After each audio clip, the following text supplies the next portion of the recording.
The world ended on a Tuesday. Well, not a real Tuesday. A fictional one, October 23rd, 2077, somewhere in the late afternoon, when 2 hours of sustained nuclear exchange rewrote the surface of the Earth and erased everything that came before it. Cities became craters, highways became wastelands, and the people who had been lucky enough, or unlucky enough, depending on how you look at it, to file into their underground vaults, sealed the doors behind them, and waited for a world that would never fully recover. That is the heartbeat of Fallout, that single, terrible moment. And everything in the series, every quest, every faction, every crumbling ruin you stumble through at 2 in the morning is downstream from those 2 hours. But to truly understand what the series is, what it means, and why it has stayed with people for nearly 30 years, you have to start long before the bombs fell. So settle in, get comfortable. This is going to take a while, and that is entirely the point. Section 1. The world before the bombs. The world of Fallout is not our world. It never was. The two timelines share a common history up until some point after the end of the Second World War, somewhere in the mid-1950s, and then they silently diverge. In the real world, the post-war years brought transistors, rock and roll, the civil rights movement, the moon landing, digital computers, and eventually the internet. Progress, messy and uneven as it was, kept moving. In the Fallout universe, none of that happened. The transistor was developed extraordinarily late. The Soviet Union never collapsed. The Cold War never ended. And because of those differences, the cultural aesthetic that defined America in the late 40s and early 50s, the chrome cars, the diners, the optimistic propaganda posters, the cheery mascots, the deep suspicion of anything foreign, all of it calcified. It became permanent. By the year 2077, the United States still looked like something out of a 1950s science fiction magazine. But with nuclear-powered cars and laser rifles layered on top, the art director on the original Fallout, Leonard Boyarsky, described it as the future of the 50s. The idea was to take what people in the 50s imagined the future would look like, the flying cars, the robot servants, the fusion reactors in every home, and make all of those predictions come true. The result is one of the most distinctive aesthetic choices in all of gaming. A world simultaneously more technologically advanced than ours and more culturally stagnant, frozen in amber at its most anxious and optimistic moment. The United States in Fallout's timeline reorganized itself into 13 commonwealths rather than 50 states. The government grew increasingly authoritarian as the century wore on, leaning into nationalism and propaganda as a way to hold the country together under the mounting pressure of resource scarcity. Corporations, meanwhile, grew enormous. Companies like Vault-Tec, Robco Industries, General Atomics International, Nuka-Cola Corporation, and West-Tech Research all operated at a scale that made them feel less like businesses and more like quasi-governmental bodies, each with their own private interests and, in some cases, their own private agendas. The resource wars began in 2052. The European Commonwealth, which had never dissolved the way it did in our timeline, started fighting over the last accessible reserves of oil in the Middle East. The fighting was ugly and sustained. Then the European Commonwealth fragmented under the pressure and dissolved in 2057, and suddenly the conflict shifted. It became a global scramble. China, running critically low on natural resources, began looking at Alaska, which sat atop enormous reserves of petroleum. The Sino-American War officially started in 2066. Chinese forces invaded Alaska that year, and the United States responded by deploying power armor for the first time in combat. This is the conflict you relive in the Operation Anchorage downloadable content for Fallout 3, a war that has already been won by the time you play it, packaged into a virtual reality simulation the Brotherhood of Steel is using for training. The Battle of Anchorage was one of the defining military moments in Fallout's alternate history, and it established power armor as the signature technology of American military supremacy. The United States reclaimed Anchorage in 2067, but the war did not end. It simply changed character, becoming a grinding, decade-long attrition on multiple fronts. American forces actually pushed into China itself by 2076, fighting in the streets of Chinese cities just a year before the Great War ended everything. Meanwhile, on the home front, the government was becoming something increasingly difficult to describe as a democracy. Dissent was suppressed, the press was controlled, Citizens who asked too many questions about Vault-Tec's construction projects found themselves running into walls at every turn. Because Vault-Tec was protected by the new amended Espionage Act, it was actually illegal to publish material about their corporate affairs. The government had handed them an extraordinary legal shield. The official reason was national security. The vaults were a classified defense project, but the practical effect was that nobody outside the company could look too closely at what was happening inside those mountain-sized bunkers being carved into the earth all across the country. By the early 2070s, most Americans understood at some level that a nuclear exchange was possible, maybe even likely. The government ran drills. Schools had children practice emergency procedures. Vault-Tec sent salespeople door to door, cheerful men and women in yellow jumpsuits carrying brochures about vault reservations, explaining the application process, taking down names and addresses, and quietly noting who had been selected and who had not. The opening minutes of Fallout 4 show you exactly this. The player's pre-war life interrupted by one of these Vault-Tec representatives arriving on the doorstep, and the whole scene has a deeply unsettling quality because of how ordinary it all seems. A salesman at the door, a form to fill out, a slot reserved for your family in a shelter that will save your life. Whether it actually saved your life depended entirely on which vault you ended up in. The bombs fell on October 23, 2077. At some point during the early morning or afternoon, depending on time zone, automated early warning systems detected inbound warheads. Air raid sirens activated. The emergency broadcast system went live. And then, over the course of approximately 2 hours, every major population center in the United States, China, and much of the rest of the developed world was struck. No single nation is confirmed to have launched first. The Fallout lore deliberately leaves that question unanswered, and in some ways that ambiguity is the point. When everyone launches at once, the question of who shot first stops mattering almost immediately. The surface became uninhabitable almost instantly. Radiation levels in exposed areas would be lethal for years.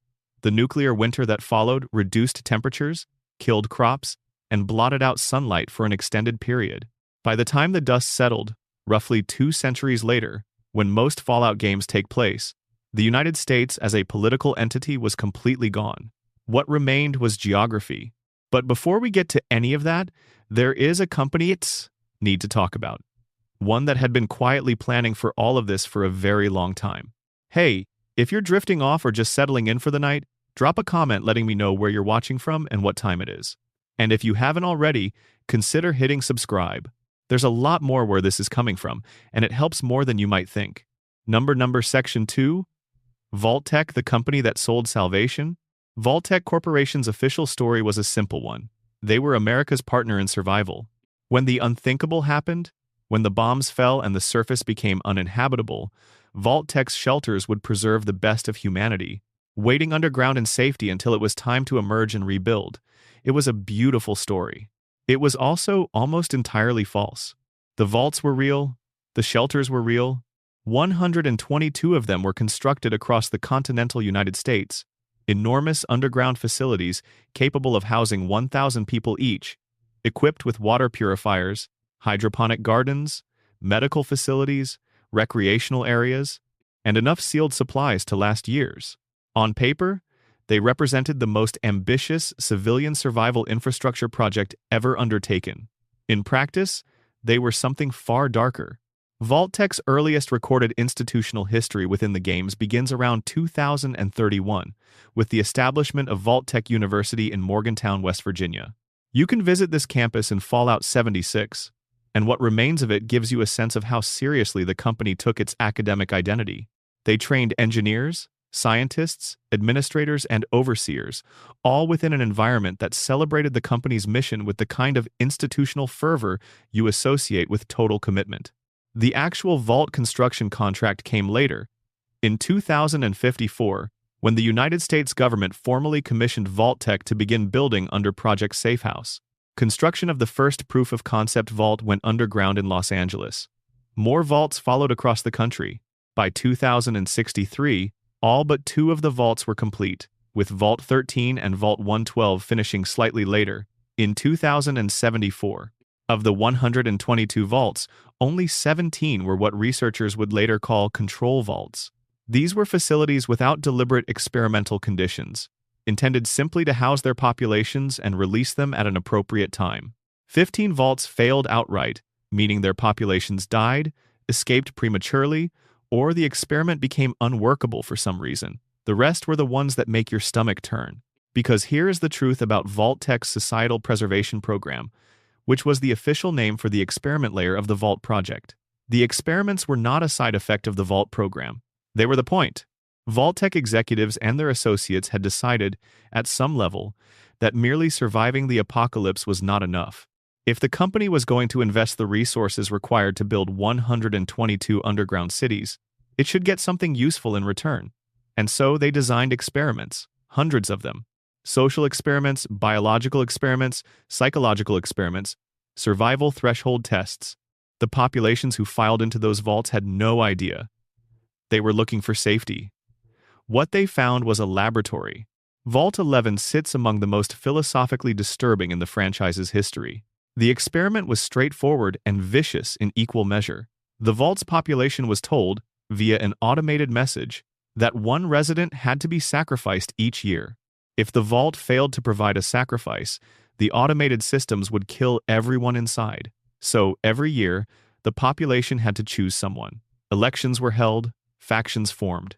People were threatened, coerced, manipulated into nominating loved ones. Others were accused and condemned by rivals, using the process as a political weapon. The social fabric of the vault tore apart almost immediately under the pressure of annual murder. What makes Vault 11 truly devastating is what the survivors eventually discovered. When only 5 people remained, they opened a terminal message that had been waiting for them all along. The message explained that no sacrifice had ever been required. The whole premise was a lie. Had the population refused to sacrifice anyone at a single point in the process, the vault would have played a congratulatory message commending their commitment to human life, unlocked the door, and allowed them to leave freely. The experiment was designed to see whether a group of people, told that murder was necessary for survival, would comply. They did. For years and years, they complied. Vault 87, located in the capital wasteland near the area covered in Fallout 3, has a different kind of horror. The population was exposed to a strain of the forced evolutionary virus, a bioweapon we will discuss in much greater detail later in this script. The FEV exposure transformed the residents into super mutants of an early, particularly aggressive variety. The vault is still full of them centuries later, which tells you everything you need to know about how that experiment went. Vault 112, also in the capital wasteland, sounds on the surface like something from a science fiction novel. The entire population was placed in a state of suspended animation and connected to a virtual reality simulator. The difference from standard cryosleep was significant. The residents were aware, at some level, that they were in a simulation, but they had been there so long, running through fabricated lives in a digital environment, that most of them had simply forgotten that any other reality existed. The overseer of the simulation, a scientist named Stanislaus Braun, had also entered a pod. But unlike everyone else, he retained administrative access to the virtual environment. For 200 years, he had been tormenting the other residents, manipulating the simulation around them, subjecting them to scenarios of his own design. By the time the lone wanderer finds the vault in Fallout 3, Braun is essentially a god in his own pocket universe, and he has absolutely no interest in leaving it. Vault 22 was dedicated to botanical research, which sounds innocuous right up until you learn that the plants they were cultivating were engineered to be carnivorous. The spore carriers roaming the vault by the time you encounter it in Fallout New Vegas are not there by accident. They are the result of a program that created fungi capable of mind control, infecting hosts, and using them to spread the spores further. The plants did not just eat people, they turned people into delivery mechanisms. Vault 11, as we have already discussed. Vault 22, where the plants ate you. Vault 34, where residents were given unrestricted access to an armory with enormous quantities of ammunition and almost no weapons. The political fight over who controlled those weapons became so violent so quickly that the vault tore itself apart from within. Vault 69, a 1 in 1,000 population experiment where 999 of the residents were women and 1 was a man.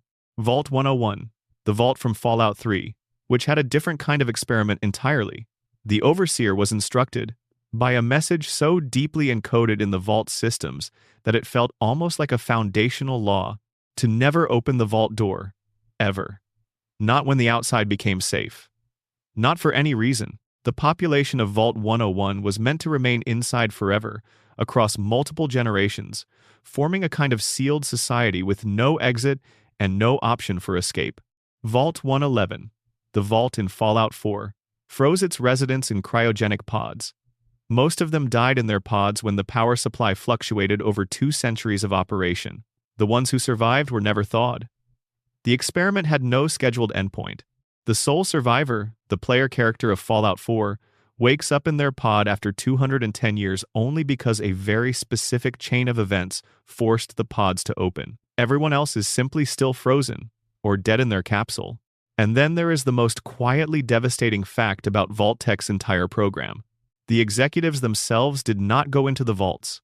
The people who designed these experiments, who signed off on the annual sacrifice requirements and the carnivorous plant programs and the cryogenic isolation studies, retreated instead to a series of undisclosed locations with full resources. They watched the world end from safe rooms, while the populations they had selected, vetted, and approved watched the vault doors close behind them. The Enclave, which is a faction we will discuss in its own section, was essentially the continuation of these people. The government insiders and corporate elites who had built the vault system and designed its experiments, carrying on in their bunkers while everyone else suffered. One final detail about Vault-Tec before we move on, because it is the kind of thing that changes how you see everything else. Project Safehouse, the official name for the vault construction effort, broke ground in 2054 with the first vault built under Los Angeles. The company spent 23 years building 122 underground cities. The total population those vaults could theoretically house, at 1,000 people each, was 122,000 people. The population of the United States in 2077 was several hundred million. Even in the most optimistic reading, the vaults were never going to save most of America. They were always going to save a small, selected fraction. The rest of the country got to stay on the surface and find out what happens when everyone launches at once. Number. Section 3. The Great War and its Aftermath. 2 hours. The nuclear exchange that ended civilization in the Fallout universe lasted approximately 2 hours. In real-world terms, this is actually a fairly realistic estimate for a full-scale thermonuclear exchange, given the flight times of intercontinental ballistic missiles and the retaliatory response chains that would activate automatically across multiple nations the moment warheads were detected. 2 hours is enough time to lose everything. The bombs that fell were not clean.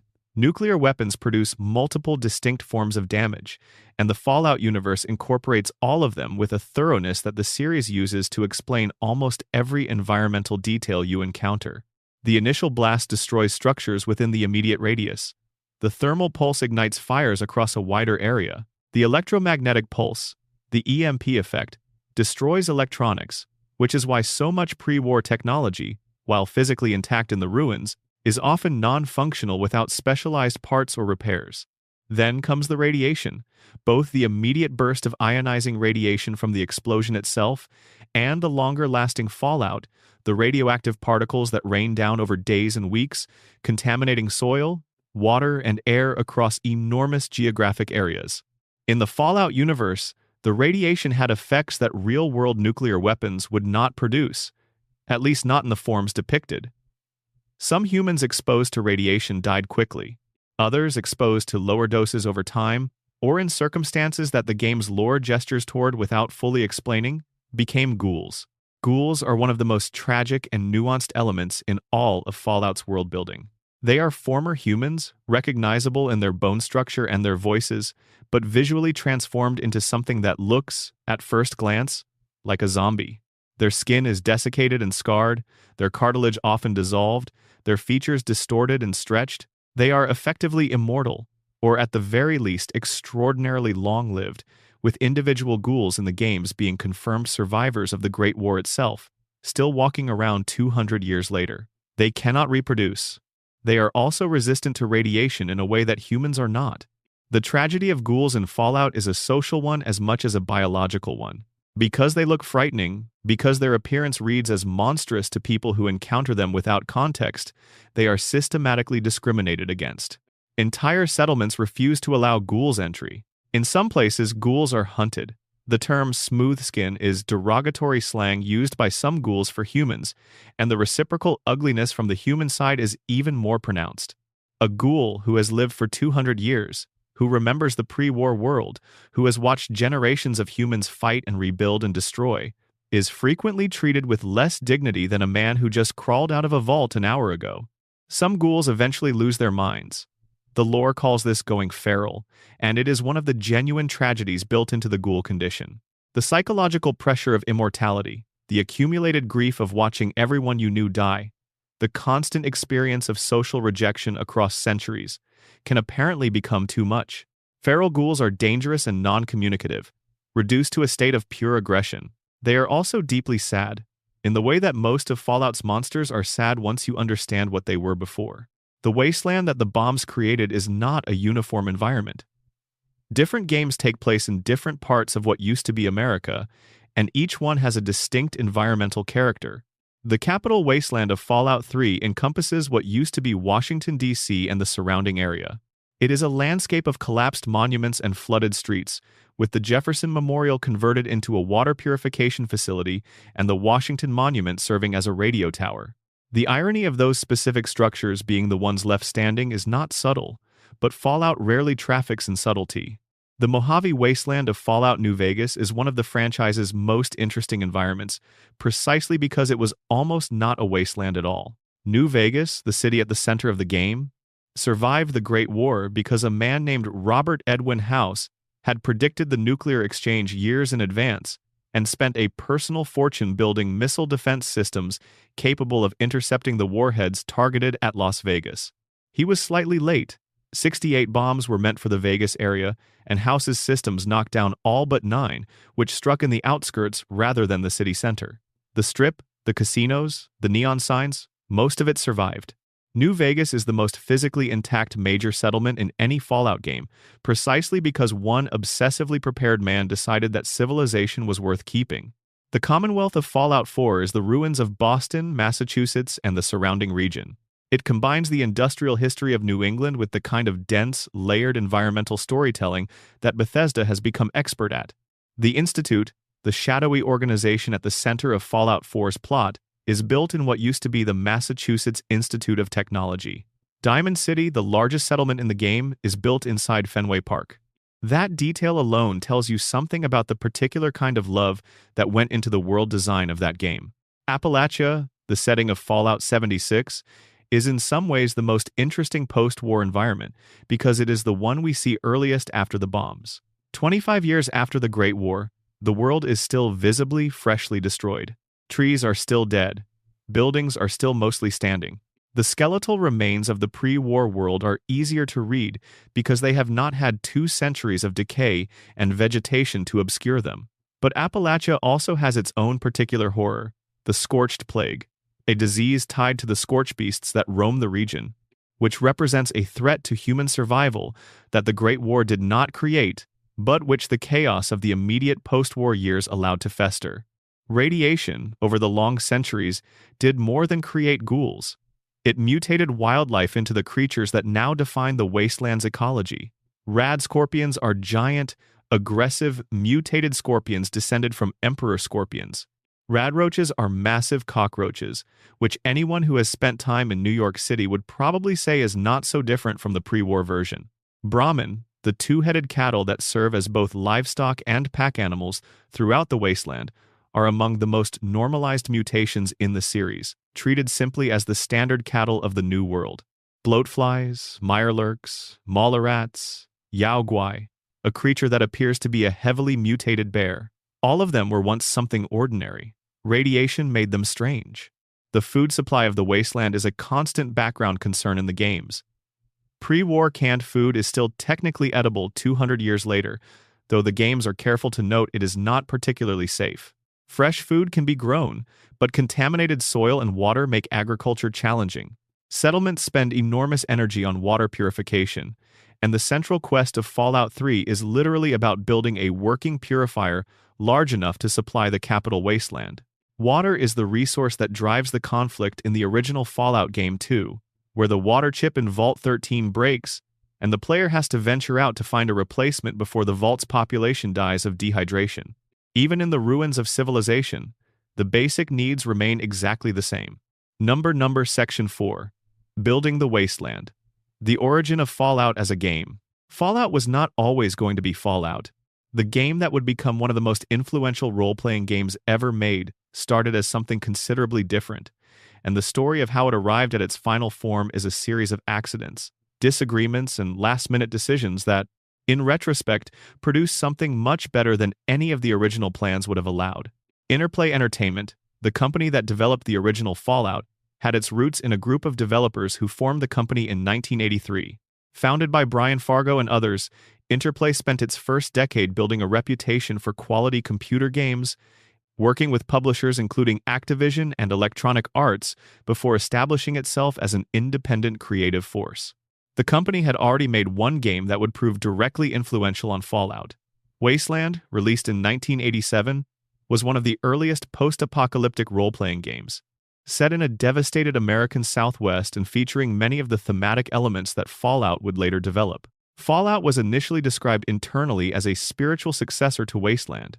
The design team, working out of Interplay's Black Isle Studios division, wanted to make something that captured the tone and scale of that earlier game but pushed it forward technically and narratively. The core concept of a character emerging from an underground shelter into a ruined world was established early, as was the dark humor, the moral ambiguity, and the turn-based combat system. The first major decision, which turned out to be the right one once it was forced upon the team, was the stat system. Fallout was originally designed to use GURPS, which stands for Generic Universal Role-Playing System, a tabletop RPG rule set developed by Steve Jackson Games. Interplay licensed the system and began building the game around it. Then, at the last minute, on February 12, 1997, the GURPS license fell through. Steve Jackson Games pulled out, reportedly because they found the game's content too violent for their brand association. The development team had mere months before their scheduled release. They needed a replacement stat system immediately. What they created in response is one of the most elegant pieces of game design in RPG history, the Special System. The acronym stands for Strength, Perception, Endurance, Charisma, Intelligence, Agility, and Luck. Each attribute governs a range of derived statistics and skills. Intelligence affects the number of skill points you gain per level. Charisma affects how NPCs respond to you and how effective your companion is. Perception affects your accuracy in combat and your ability to notice environmental details. The system is clean, memorable, and scalable, and it has remained the core mechanical spine of every mainline Fallout game produced since. The original Fallout was released on September 30th, 1997, for DOS, Windows, and Macintosh. It was not an immediate blockbuster.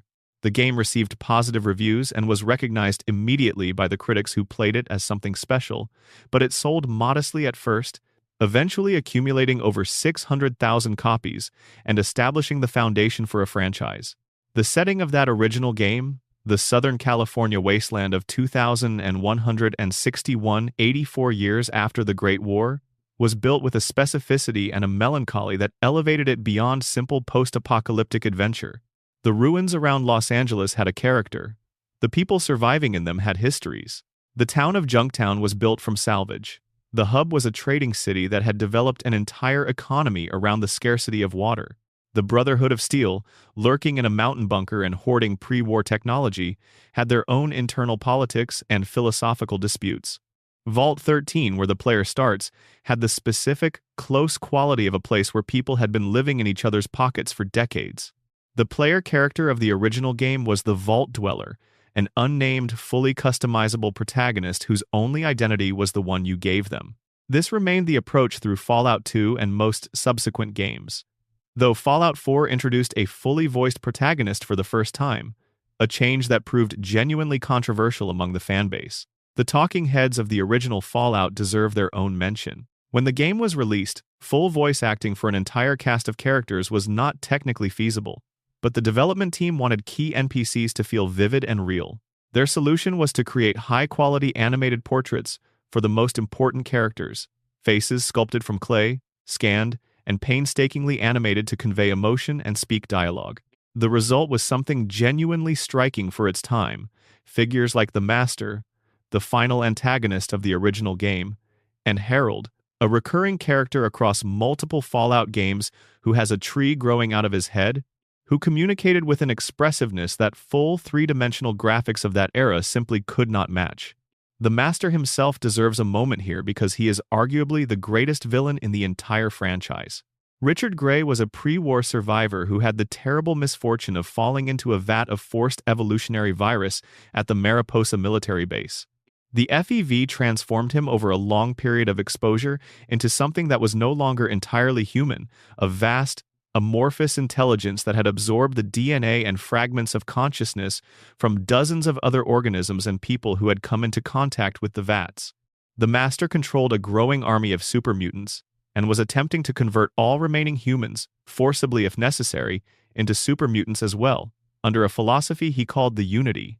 His belief was that super mutants were the next evolutionary step for humanity, stronger and more resilient than unmodified humans, and that converting everyone was an act of mercy rather than cruelty. What makes the Master so remarkable as a villain is that his logic is internally consistent. He genuinely believes what he is saying. He can be convinced, through dialogue, that his plan has a fatal flaw. Super mutants are infertile, which means that his Unity would sterilize the human species entirely. If you have the intelligence stat to engage him in that conversation, the Master realizes the truth and breaks. He ends his own life. A villain who can be defeated through conversation, through logic, through revealing the contradiction at the heart of his dream, is something rare enough in games that it still gets talked about decades later. Fallout 2, released in 1998, is set 60 years after the original game and follows the Chosen One, the grandchild of the original Vault Dweller. It pushed the dark humor further, introduced a broader cast of factions, and expanded the geographic scope of the game. It also introduced a mechanic that would become central to the franchise's identity: the ability to join, betray, and navigate between competing factions with radically different ideologies. Between the original Black Isle games and the eventual Bethesda era, Fallout Tactics was released in 2001, focusing on Brotherhood of Steel military operations in the American Midwest. It was a squad-based tactical game rather than an RPG proper, and its canonicity has been debated ever since. Then came the Interplay-developed Fallout Brotherhood of Steel in 2004, a console action game that is universally regarded as the low point of the franchise, and which, thankfully, has very little bearing on anything that came after. Bethesda Softworks acquired the rights to develop and publish Fallout in 2004. They purchased the franchise entirely in 2007 for $5.75 million. That price, in retrospect, represents one of the greatest bargains in gaming history. Bethesda had already built massive expertise in open-world RPGs through their Elder Scrolls series, and they brought that expertise to Fallout 3 in 2008, transforming the isometric, turn-based original into a first-person open-world game built on the same Gamebryo engine as Oblivion. The shift was enormous. Long-term fans of the original games were concerned, and some remain concerned to this day, that the transition to first-person action had come at the cost of the series' depth. But Fallout 3 reached an audience that the original games had never reached, and it brought millions of new players into a world that deserved to be explored. Section 5. The Science of Monsters. The Fallout universe has one of the most coherent, internally consistent monster ecologies of any game franchise in existence. Most of its creatures are not random horror elements. They are products of specific historical events, specific scientific programs, and specific environments, and understanding where they come from makes them considerably more unsettling than they would be as simple background enemies. The forced evolutionary virus is responsible for a disproportionate amount of the wasteland's most dangerous fauna. Originally developed by Vault-Tec Research, operating under a division known within the company as the NBC Division, standing for Nuclear, Biological, and Chemical, the FEV was created in response to a plague that had broken out in the United States in the pre-war years. The researchers were looking for a way to make humans resistant to disease through genetic modification. What they found was something considerably more radical. FEV does not merely resist disease, it rewrites the host. Exposure to sufficient quantities of the virus, particularly through immersion in the vats that were eventually developed at Mariposa Military Base in Central California, transforms the human body in ways that are simultaneously predictable and unpredictable. The gross parameters are consistent: massive increases in size and muscle mass, changes to skin texture and pigmentation, near total elimination of disease vulnerability, and sterility. The intelligence effects vary widely depending on pre-exposure radiation levels in the subject. Humans with low radiation exposure who are dipped in FEV typically retain or even enhance their intelligence. Humans who were already carrying significant radiation damage in their DNA before exposure often come out the other side with dramatically reduced cognitive capacity. This is why the supermutants of the East Coast, seen in Fallout 3 and Fallout 76, are generally much less intelligent than the supermutants of the West Coast seen in the original games and in Fallout New Vegas. The East Coast supermutants were created from irradiated humans by the Vault-87 experiments. The West Coast supermutants were created by the Master using Vault residents, people who had been in sealed environments, and therefore carried much less radiation exposure. Different source material, same virus, completely different results. Deathclaws are among the most feared creatures in the wasteland, and their origins are genuinely surprising to players who encounter them only as terrifying monsters. They were created before the Great War by the United States military using FEV experiments conducted on Jackson's chameleons. The military wanted a biological weapon, something capable of surviving nuclear environments, fast enough to close on enemies quickly, strong enough to tear through light armor, and aggressive enough to be reliable in combat. They achieved all of those goals and then some. The resulting creatures were bipedal, stood roughly 10 feet tall in adulthood, possessed extraordinary speed despite their size, and had claws capable of rending vehicle-grade plating. When the bombs fell, the Deathclaws escaped military containment, bred in the wild, and over 2 centuries of natural selection became apex predators across the wasteland. Some factions in the Fallout universe have attempted to modify Deathclaws further. The Enclave, in Fallout 2, used additional FEV strains to create intelligent Deathclaws, capable of understanding commands and engaging in basic communication. These were eventually terminated. A scientist in the capital Wasteland created a colony of fire ants capable of projecting flames in Fallout 3. In Nuka World, the DLC for Fallout 4, you can find gator claws, which are a hybridization of alligator and Jackson's chameleon DNA with an FEV strain layered on top. The lesson seems to be that wherever humans and FEV coexist, someone will eventually decide to make something worse. Mirelurks are another creature with a specific, traceable origin.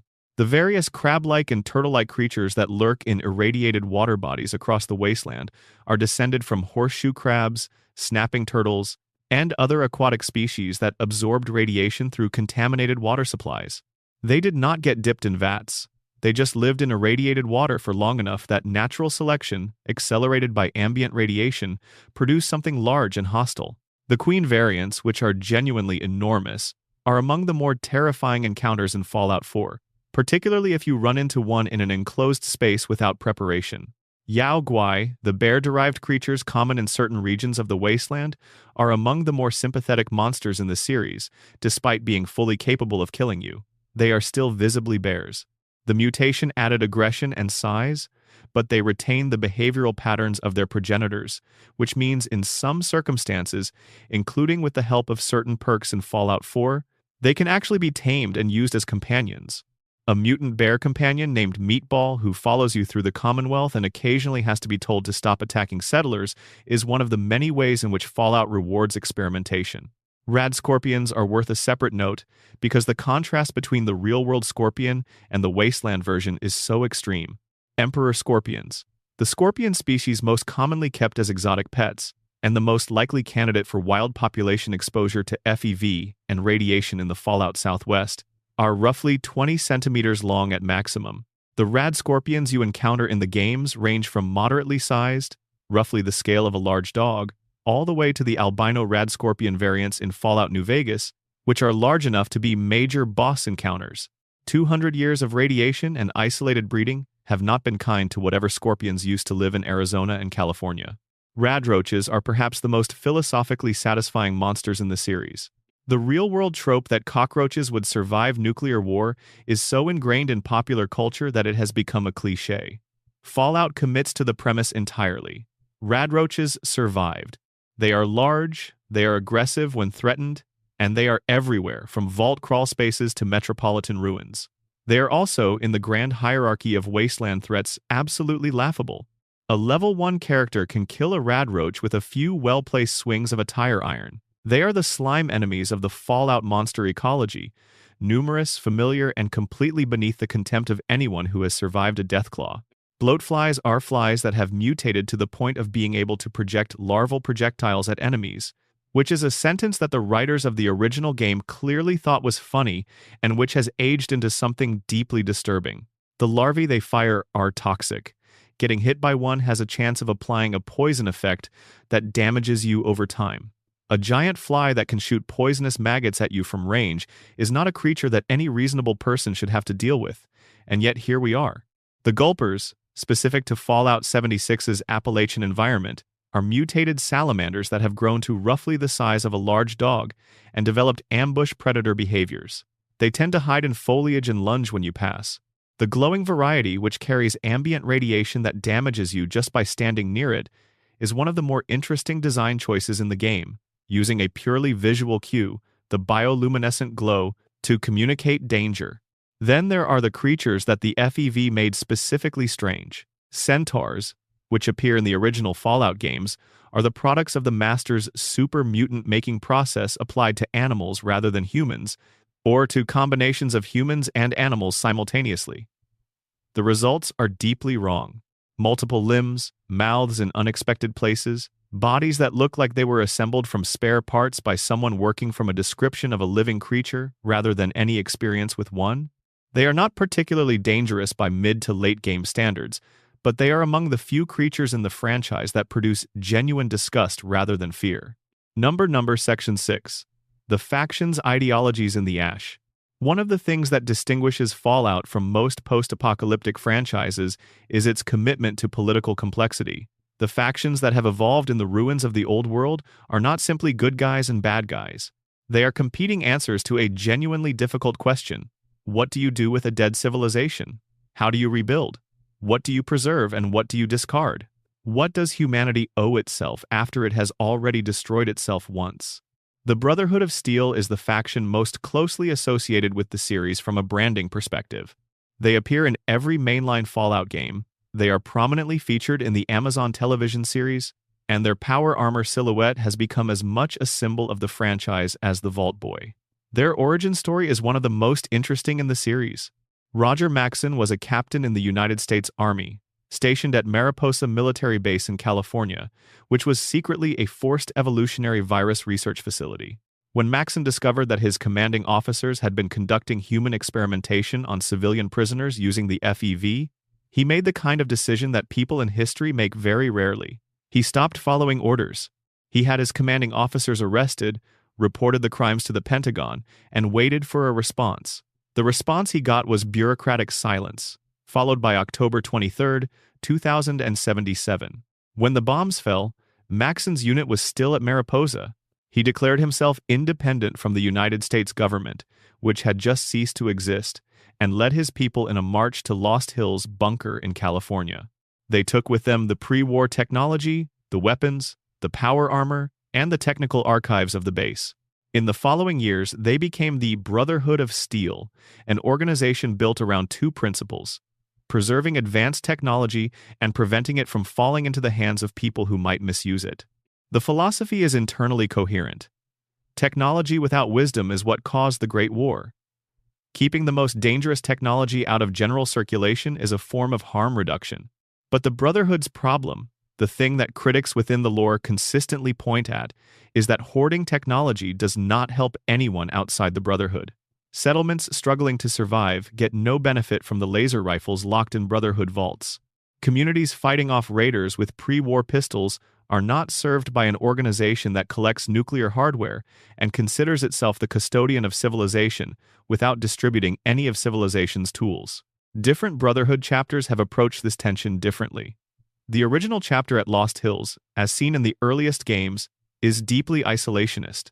The Capital Wasteland Brotherhood in Fallout 3, under Elder Lyons, took a dramatically different approach, actively engaging with the local population and working to protect communities from super mutant attacks. This was controversial within the Brotherhood itself. Lyons was viewed by many in the organization as having betrayed its core principles by prioritizing people over technology.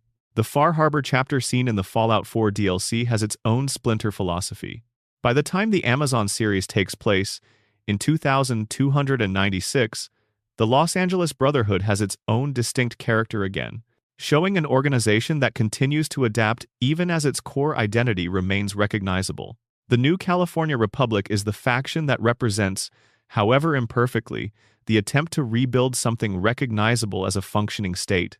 It grew from the ashes of Shady Sands, a settlement in Southern California founded by vault dwellers from Vault 15, and it expanded over decades through trade, diplomacy, and military conquest into a nation spanning most of California, Nevada, and parts of Oregon. The NCR has elections, courts, a currency, a professional army, and a bureaucracy.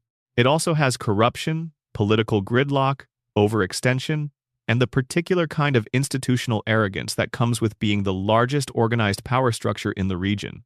In Fallout New Vegas, the NCR is fighting to control Hoover Dam, the last major hydroelectric power source in the Mojave, against a very different kind of organized force. Caesar's Legion represents the faction philosophy most alien to American cultural instincts, largely because it is consciously modeled on ancient Rome rather than on any American tradition. Edward Sallow, a pre-war survivalist who had extensively studied classical history, rechristened himself Caesar and used that knowledge to build an organization based on Roman military structure, discipline, and expansion. The Legion is totalitarian, brutal, and extraordinarily effective at conquest. It has brought a form of stability to the areas it controls, in the sense that bandit activity and raider violence have been completely suppressed, though the price for that stability is total subjugation.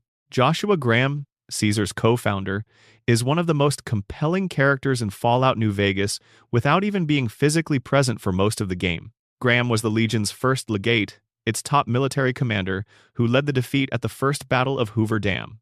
Caesar's punishment for failure was to have Graham coated in pitch, set on fire, and thrown into the Grand Canyon. The fact that Graham survived this is never fully explained, but the fact that he did, emerging as a massively scarred figure who has converted to Mormonism and now leads a community of survivors in Zion Canyon, is the kind of character detail that makes Fallout New Vegas feel like literature. The Enclave is the faction that represents the pre-war government's most corrupt element given a post-apocalyptic continuation. The remnants of a shadow government formed from the wealthiest and most powerful members of the pre-war establishment, the Enclave retreated to an oil rig off the California coast when the bombs fell and continued to operate as an organization for 200 years, convinced that they were the legitimate continuation of the United States government. They are simultaneously right and wrong. They do represent a direct institutional continuity with the pre-war government. But the pre-war government ended civilization, and the Enclave's program involves purging the wasteland of all impure humans, meaning anyone who has spent time on the surface and absorbed radiation, which is everyone. Their plan in Fallout 2 is to contaminate the water supply with a modified FEV strain that will kill any human with radiation damage in their DNA. This would eliminate all ghouls, all super mutants, and effectively the entire surface population of America except the Enclave themselves. It is genocide presented as restoration, and it is one of the most genuinely chilling ideological positions in the franchise. The Minutemen of the Commonwealth in Fallout 4 represent a very different kind of faction, a genuine grassroots militia that grew out of the need to protect settlements from raider attacks. They have no grand ideology. They have no particular vision for civilization's future. They simply show up when people need help. Their decline before the events of Fallout 4, the result of the disaster at the castle where their headquarters was overrun, is a quiet tragedy that the game mostly leaves in the background, but which gives the player's role in rebuilding them genuine emotional weight. The Institute, Fallout 4's primary antagonistic faction, occupies the most philosophically interesting space in the game. Built from the remnants of MIT, they have continued doing science, advanced science, underground for 200 years. Their crowning achievement is the third-generation synth, an artificial human indistinguishable from a biological one, down to the cellular level. The Institute's goal, as they articulate it, is to use their technological superiority to eventually guide the rebuilding of civilization. But their method involves staying hidden, refusing to engage with the surface population and treating the people above ground as study subjects rather than potential partners. The surface people know the Institute only as a source of kidnappings and replacement synths, and have developed a terror of them that is entirely understandable. What makes the Institute faction work as a narrative element is that they are not wrong about their capabilities. They are genuinely more advanced than anyone else in the Commonwealth. Their technology could, in principle, dramatically improve life for surface communities. But their willingness to do so is zero, because they have decided that the people above ground are already too far gone to be worth helping. It is elitism calcified into institutional policy. Number, Section 7. The Vault Boy, the Pip Boy, and the Icons of Fallout. The Vault Boy is one of the most recognizable corporate mascots in gaming history. The cheerful blonde figure in the blue and yellow jumpsuit, grinning broadly and giving the viewer a thumbs up, has appeared in every Fallout game, on merchandise across the world, and has become the shorthand symbol for the entire franchise. His origins are genuinely interesting. Leonard Boyarsky, the art director on the original Fallout, created the Vault Boy character during the game's development. His stated inspiration was Rich Uncle Pennybags, the top hat-wearing mascot of the Monopoly board game, specifically the art style of the community chest and chance cards. He wanted the Vault Boy to have that same retro advertising aesthetic, the kind of cheerful, slightly uncanny optimism that corporate mascots in the 1950s projected. The initial concepts were drawn by artist George Almond, and the final recognizable design was developed by Tremel Ray Isaac. Brian Menze subsequently drew all the Vault Boy images for Fallout 2 and Fallout New Vegas. Within the fiction of the games, the Vault Boy is a creation of Vault-Tec Corporation, used in their advertising materials, product manuals, training films, and propaganda. He appears on Vault-Tec billboards throughout the wasteland, rusting and sun-bleached after 2 centuries, advertising shelters that either never opened their doors or opened them to experimental horror. There is something deeply melancholy about coming across a cheerful Vault-Tec billboard promoting family safety in the middle of a radioactive ruin. And the designers clearly understood that. The Vault Boy's thumbs-up gesture has its own lore within the games. It is a radiation measurement tool. The gesture is meant to represent holding your thumb up at arm's length with one eye closed. If your thumb is larger than the mushroom cloud on the horizon, you are far enough away to survive. If the mushroom cloud extends beyond your thumb, you need to run. It is a piece of genuine nuclear-era civil defense advice, and the Fallout games folded it into the character's iconography so smoothly that most players accept the thumbs up as straightforwardly cheerful without ever questioning it. The Amazon television series, which takes place within the same canonical universe as the games and was developed with active involvement from Bethesda, added a new layer to the Vault Boy's backstory in its first season.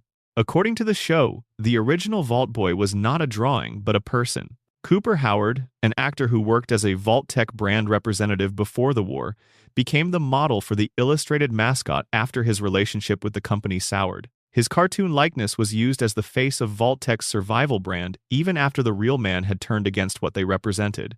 It is a poetic touch, giving the franchise's most recognizable image a human origin and a layer of corporate irony. The Pip Boy, the personal information processor worn on the player's wrist and serving as the in-game menu, inventory, and map system, has an equally interesting history. In the game's fiction, it is a product of Robco Industries, the massive pre-war technology corporation that also manufactured the Mr. Handy and Mr. Gutsy robots, the Protectron, the SentryBot, and most of the automated infrastructure that continues to function or malfunction across the wasteland. Robco and Vault-Tec had a corporate partnership, which is why every Vault resident received a Pip-Boy as part of their Vault admission package. The Pip-Boy design has evolved across the series. The original games represented it as a simple interface element. Fallout 3 made it iconic in its current form, a large wristwatch-shaped device with a greenlit display that the player accesses by holding up their wrist. It is chunky, analog-looking despite being sophisticated technology, and has become one of the most beloved interface designs in gaming history. In 2015, to coincide with Fallout 4's release, Bethesda produced a real-world Pip-Boy edition of the game that came with an actual wearable Pip-Boy casing designed to hold a smartphone, turning your phone into a functional Pip-Boy screen running a companion app. The edition sold out almost immediately. The speckle system bears revisiting as a piece of design history, because the story of its creation from scratch in a matter of months is remarkable.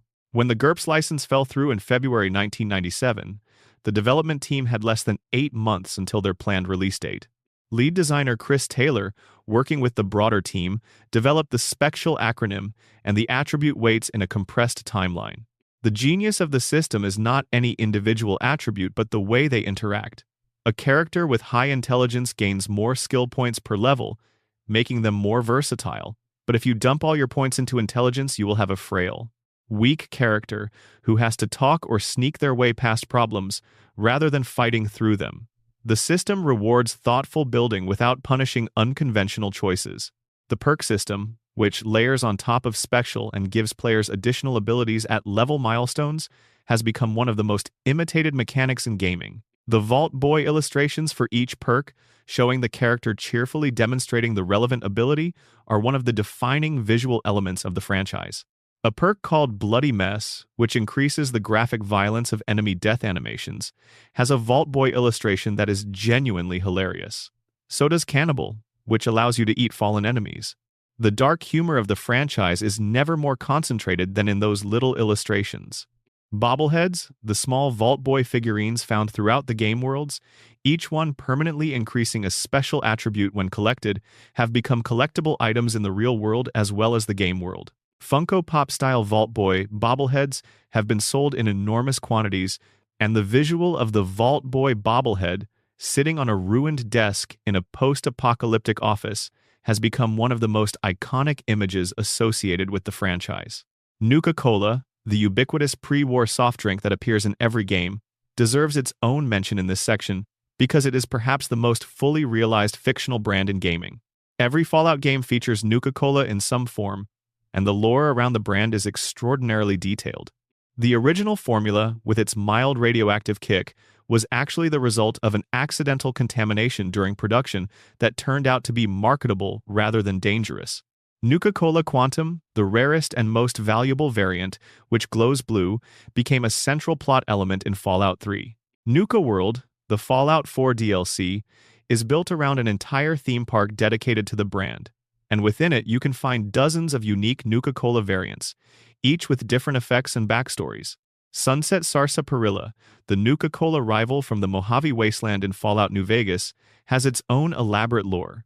The company's frontier-themed advertising, its mascot, the mystery of the Blue Star bottle caps, and the entire Sunset Sarsaparilla headquarters location build a complete picture of what pre-war consumer culture looked like in the American Southwest.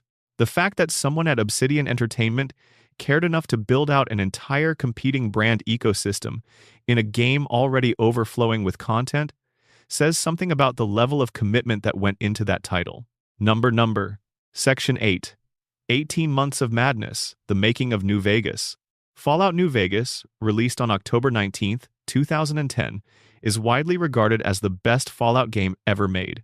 This opinion is not universal, but it is remarkably consistent across a player base that has had 15 years to form it. The game's writing, its faction system, its moral complexity, its world design, and its memorable cast of characters have only grown in estimation over time. So it is worth understanding that Fallout New Vegas was created in approximately 18 months, that the team responsible for it considered this timeline genuinely inadequate, and that the game shipped in a state of considerable technical disrepair that took years of patching to address. The circumstances that produced Fallout New Vegas began with Bethesda's need to keep the Fallout franchise active while their internal team worked on The Elder Scrolls V, Skyrim. Rather than let the franchise sit dormant for years, they approached Obsidian Entertainment with an offer: build a new Fallout game using the Fallout 3 engine and setting, on a timeline that Bethesda specified. Obsidian accepted. The choice of Obsidian was, as Todd Howard of Bethesda later said, the obvious one. Obsidian Entertainment had been founded in 2003 by Fergus Urquhart and other former employees of Black Isle Studios, the team that had made Fallout 1 and Fallout 2. When Black Isle was shut down during Interplay's financial collapse, these developers had walked out carrying the DNA of the original games in their professional experience. Several key people who worked on the original Black Isle Fallout games, including Josh Sawyer, who became Fallout New Vegas's project director, and Chris Avallone, who became one of its lead writers, were deeply embedded in the Obsidian team. Howard's description of the creative brief given to Obsidian was memorable for its brevity. "We want you to do something and use factions." That was essentially the mandate. Obsidian was handed the keys to the Fallout 3 engine, told to make it their own, and given a strong suggestion toward faction-based gameplay that Fallout 3 had largely avoided. The rest was up to them.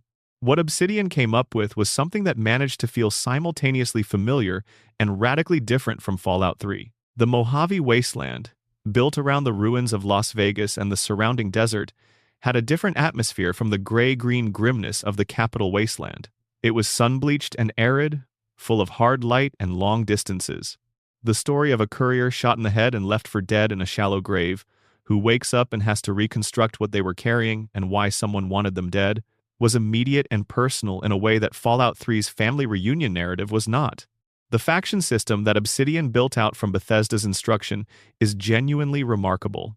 The four main power groups, the NCR, Caesar's Legion, Mr., House, and the Independent Option, each have coherent philosophies and genuine arguments for their approach to the future. The NCR is democracy, messy and corrupt but recognizable. The Legion is discipline and order imposed through absolute brutality. Mr. House is technocratic oligarchy, one man's vision for a future maintained by his own incomparable intelligence. The Independent Option is radical self-determination. You take the dam for yourself, and what the wasteland makes of that freedom is not your problem. None of these answers are unambiguously correct. The game consistently shows the weaknesses of each philosophy alongside its strengths. The NCR's corruption is visible in its leadership. The Legion's stability comes at the price of everyone's humanity. Mr. House's competence is real, but he is not answerable to anyone, and his vision of the future is his alone. The Independent Option is inspiring right up until you realize that maintaining Hoover Dam without an organizational structure to back you up is genuinely difficult. This kind of moral complexity, where the player must genuinely think rather than simply choose the obviously good option, is what elevated Fallout New Vegas from a very good game to something people are still analyzing and arguing about a decade and a half later. Josh Sawyer, in multiple interviews and a more detailed 2026 YouTube commentary, has been candid about what 18 months cost the game. Post-game content, the ability to continue playing after the final battle at Hoover Dam, was planned and scrapped due to time constraints. The Legion territory was underbuilt. You fight the Legion extensively but see almost nothing of how they actually govern the people under their control. Romances were outlined and removed. A peaceful resolution to the conflict with the Brotherhood of Steel was apparently designed and coded before being deliberately cut, not because of time pressure, but because the game's lead designer made a thematic choice to make the Brotherhood's relationship with the NCR irreconcilable. More Legion quests, more NCR quests, more New Vegas Strip content, all of it was on the list and not on the disc. The game shipped with an enormous number of technical bugs, quests that could not be completed, characters who would stop working entirely after certain triggers, save files that became corrupt under specific circumstances. The PlayStation 3 version was particularly afflicted, due in part to that console's split memory pool and the extraordinary amount of data the game was juggling. Critical patches came through the months following release, and the modding community continued fixing things that Obsidian and Bethesda had not gotten to for years afterward. The Yukichigai unofficial patch, a community-made bug fix compilation for New Vegas, has been continuously updated and remains one of the most essential mods for the game today. The payment structure of Fallout New Vegas also produced one of the more unfortunate stories in the game's history. Obsidian Entertainment's contract with Bethesda included a bonus payment contingent on the game, achieving a review score of 85 or above on the aggregator website Metacritic. Fallout New Vegas scored an 84. Obsidian did not receive the bonus. The single-point shortfall, in a review system that most game critics themselves regard as an imprecise measure of quality, cost the studio a payment it had been counting on. Josh Sawyer later confirmed this story with characteristic restraint. The situation became something of a symbol for how difficult development contracts can be, even when the creative work is excellent. The fact that Fallout New Vegas achieved what it did in 18 months, with a team of 150 to 200 people building a massive, deeply written open-world RPG on a timeline most developers would consider impossibly short, remains one of the most impressive production feats in gaming history. The bugs were real, the cut content was real, and the game is still, 15 years later, many people's answer to the question of what a perfect Fallout game looks like. Number. Section 9. Hidden Secrets, Easter Eggs, and Developer Love Letters. Every Fallout game is full of secrets. The franchise has made a tradition of rewarding players who go looking, who read every terminal entry, who explore every unmarked location on the map, who push through areas that offer no obvious incentive. Some of the secrets are funny, some are moving, some are genuinely eerie in ways that linger long after you have stopped playing. The alien in Fallout 4 is a returning tradition. In Fallout 3, there was a hidden alien crash site accessible through a small side quest, and the alien blaster pistol you could find there was one of the game's most coveted weapons. Fallout 4 continues this tradition with a UFO that appears in the sky above the Commonwealth and then crashes, leaving a trail of green blood that leads you to a cave where the alien pilot has dragged itself to die. The alien blaster you find there has different ammunition requirements from Fallout 3's version, making it both a nostalgic reference and a distinct new item. The Cabot House questline in Fallout 4 is built around a family that has been alive since before the Great War, kept alive by a serum derived from a mysterious alien relic that also grants the family patriarch, Lorenzo Cabot, psychic abilities and makes him increasingly dangerous. The entire quest plays out like a gothic horror story nested inside a post-apocalyptic RPG, and the resolution is genuinely ambiguous. The player has to decide whether to free Lorenzo, who may be more than human, or maintain his imprisonment for the safety of the surrounding population. The Kellogg flashback sequence in Fallout 4, where the player uses a memory lounger to experience the villain's own memories and thereby understand how he became what he is one of the most formally ambitious narrative choices in Bethesda's history with the franchise. You play through scenes from Kellogg's past not as an action sequence but as an exploration, walking through his memories while his inner voice provides context. It is melancholy and effective, and it transforms a straightforward antagonist into something considerably more complicated. In Fallout 3, the town of Rivet City, a massive aircraft carrier that has been converted into a settlement, contains a hidden bar called the Muddy Rudder that can only be accessed through a maintenance hatch underwater. Getting there requires either high endurance stats, a rebreather mod, or the willingness to let your health drop from radiation damage long enough to find the entrance.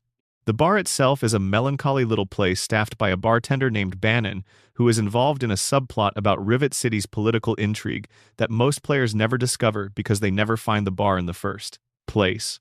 The Republic of Dave, accessible in the capital Wasteland, is a tiny nation consisting of one man, his family, and his aspirations. Dave has declared himself the president of a republic whose entire territory is one compound and whose entire population is approximately 6 people. He holds elections. He has a constitution. You can, depending on your choices, help him maintain this miniature democracy, orchestrate a coup to install a different leader, or simply kill everyone and loot the place. The Republic of Dave is funny in a way that is also quietly devastating, a joke about the persistence of political ambition even in total ruin. In Fallout New Vegas, there is a location called the Lonesome Drifter Encounter that appears entirely randomly on the world map. A lone figure with a guitar sits at a campfire. He turns out to be an exceptionally skilled musician who is looking for his father, whom he knows only by description. The encounter is a reference to the Lee Marvin film Paint Your Wagon, but it also works perfectly as a self-contained piece of the wasteland's human texture. A man looking for family in a world that has burned most families away. The Old World Blues downloadable content for Fallout New Vegas, set in a research facility that has continued operating in complete isolation since before the war, is regarded by many fans as the franchise's best piece of DLC across any game. The researchers who inhabit it have had their brains removed and replaced with supercomputers, which has made them eccentric in ways that range from delightfully odd to genuinely frightening. The Big MT facility is a parody of Cold War research culture taken to its logical extreme, staffed by scientists so obsessed with their work that they have literally hollowed themselves out to continue doing it. The Honest Hearts DLC, set in Zion Canyon in what used to be Utah, introduces Joshua Graham and the New Canaanites, a Mormon community that has maintained its faith and its moral structure across 2 centuries of apocalypse. The contrast between their religious culture, their warmth, and their willingness to extend community to outsiders, and the brutal landscape they inhabit, is one of the most emotionally resonant moments in Fallout's history. Joshua Graham's conversations about faith, violence, and forgiveness are among the best-written lines in any Fallout game. Dead Money, another New Vegas DLC, takes a completely different approach, stripping you of your gear and dropping you into a crumbling resort hotel with a heist crew composed of some of the most broken people in the wasteland. It is a story about letting go, about the things we cannot take with us, and about how obsession with the past destroys our ability to survive in the present. The Sierra Madre Casino, still broadcasting a recruitment signal 200 years after its catastrophic launch event, is one of the most atmospheric locations in the franchise. In Fallout 76, the world is populated entirely by robots and other players at launch. Human NPCs were added later in the Wastelanders update, but the original design, the one where you emerge from the vault to find a world entirely without human survivors except the ones brought by other players, was a specific artistic choice about the immediate aftermath of the Great War. The notes left behind by the people who did not survive, the holotapes, the terminal entries tell the story of Appalachia's collapse in pieces, and assembling that story from fragments is one of the genuine pleasures of exploring the game world. Fallout 4 contains a reference to the television series The Wire through a hidden audio tape found in a specific location that references the show's dialogue and thematic concerns. It also contains a reference to the movie The Shining via a specific hotel location called Hotel Rexford that has a room 213, with a layout that mirrors the Overlook Hotel's famous room. The franchise consistently rewards film and television knowledge in ways that feel affectionate rather than show-offy. The issue of Fallout 4's never-found secret is worth mentioning. Developers have hinted that there is at least one Easter egg in Fallout 4's Commonwealth that has never been found by any player, despite years of systematic exploration. The specific nature of this secret has not been revealed, and the community has argued at length about whether it even exists or whether it was a joke that hardened into legend. Given the franchise's history of hiding things in plain sight, neither conclusion feels certain. Number Section 10. The television series and the modern era. On April 11, 2024, Amazon Prime Video released the first season of Fallout, a live-action television series produced by Kilter Films in partnership with Amazon MGM Studios. Jonathan Nolan and Lisa Joy, the creators of Westworld, were executive producers. The series was developed in close consultation with Bethesda, and Todd Howard served as an executive producer as well, ensuring that the show existed within the same canonical universe as the games rather than a separate adaptation. The reception was extraordinary. The show debuted to critical acclaim and enormous viewership numbers, becoming one of the most-watched new series on the platform in its opening weeks. It also did something remarkable for the games themselves. After the first season's release, Fallout 4 saw a massive spike in concurrent players on Steam, returning to player numbers the game had not seen since its initial launch. An 8-year-old game was suddenly full of new players who had found their way in through the television door. The show follows 3 main characters whose stories intersect at Shady Sands, the ruined city that was once the capital of the new California Republic. Lucy McLean is a vault dweller from Vault 33, emerging into the surface world for the first time. Maximus is a Brotherhood of Steel squire desperate to prove himself and earn his own set of power armor. And the Ghoul, portrayed by Walton Goggins, is a pre-war actor named Cooper Howard who survived the bombs through circumstances that the show reveals in flashback, and who has spent 200 years navigating the wasteland's moral nihilism. The Goggins performance is specifically worth discussing because it is one of the finest pieces of work associated with the Fallout franchise in any medium. The Ghoul manages to be genuinely menacing while also being genuinely funny, which is a tonal balance the games have always aimed for, but rarely achieved as cleanly in any single character. His pre-war scenes, showing Cooper Howard as a working actor at the height of his career, with a family he loves and a life he has built, give the character's post-apocalyptic ruthlessness a weight that the show returns to throughout. The first season ended with revelations that connected directly to the game's lore, including the confirmation of the fate of Shady Sands, destroyed by a nuclear warhead in a way that has implications for both the NCR status and for who launched the bomb, and the appearance of Robert Edwin House in New Vegas, played with glacial authority by Anson Mount. The Season 2 renewal was announced quickly, and the show has already confirmed it will be filmed in California and will continue the story begun in the first 8 episodes. The television series also did something that no individual game had fully achieved. It made the Fallout universe accessible to people who had never touched the games. The visual language of the wasteland, the sound design that mixes vintage musical aesthetics with post-apocalyptic ambiance, and the world-building choices that ground the setting in recognizable American geography and culture all translated successfully to the screen. The show neither condescended to non-players by over-explaining the lore, nor expected deep familiarity from its audience. The casting of Cooper Howard as the Vault Boy's real-world model, as discussed in the previous section, is the kind of connective detail that rewards existing fans without alienating newcomers. Everything you need to understand the scene is in the scene itself. Everything you know from the games adds a layer of resonance without being required to appreciate it. Where the franchise goes from here is genuinely uncertain. Fallout 5 has been publicly confirmed by Bethesda but placed after The Elder Scrolls 6 in the development queue, which means it is realistically many years away. Todd Howard has described the Fallout universe as in an excellent place from a creative standpoint, which is reassuring but not specific. On July 17, 2026, Bethesda officially announced they were working on a new Fallout game in collaboration with Obsidian Entertainment, suggesting a possible reunion of the creative forces that produced both the modern era of the franchise and New Vegas. The announcement generated enormous excitement. The franchise has also continued to expand through other media. The Fallout tabletop role-playing game, developed by Modiphius Entertainment, received positive reviews for capturing the tone and mechanics of the games in tabletop form. The Fallout board game from Fantasy Flight Games allows multiple players to explore the wasteland cooperatively.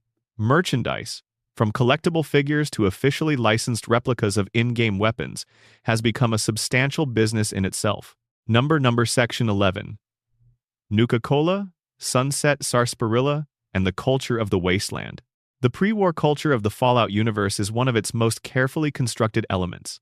The people who went into the vaults and the people who survived on the surface, they carried fragments of that culture with them, and those fragments mutated, combined with new experiences, and produced the various subcultures that populate the wasteland.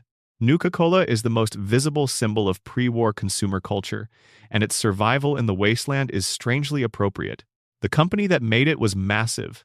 Its branding was everywhere, and its products were physically durable enough to remain sellable 2 centuries later.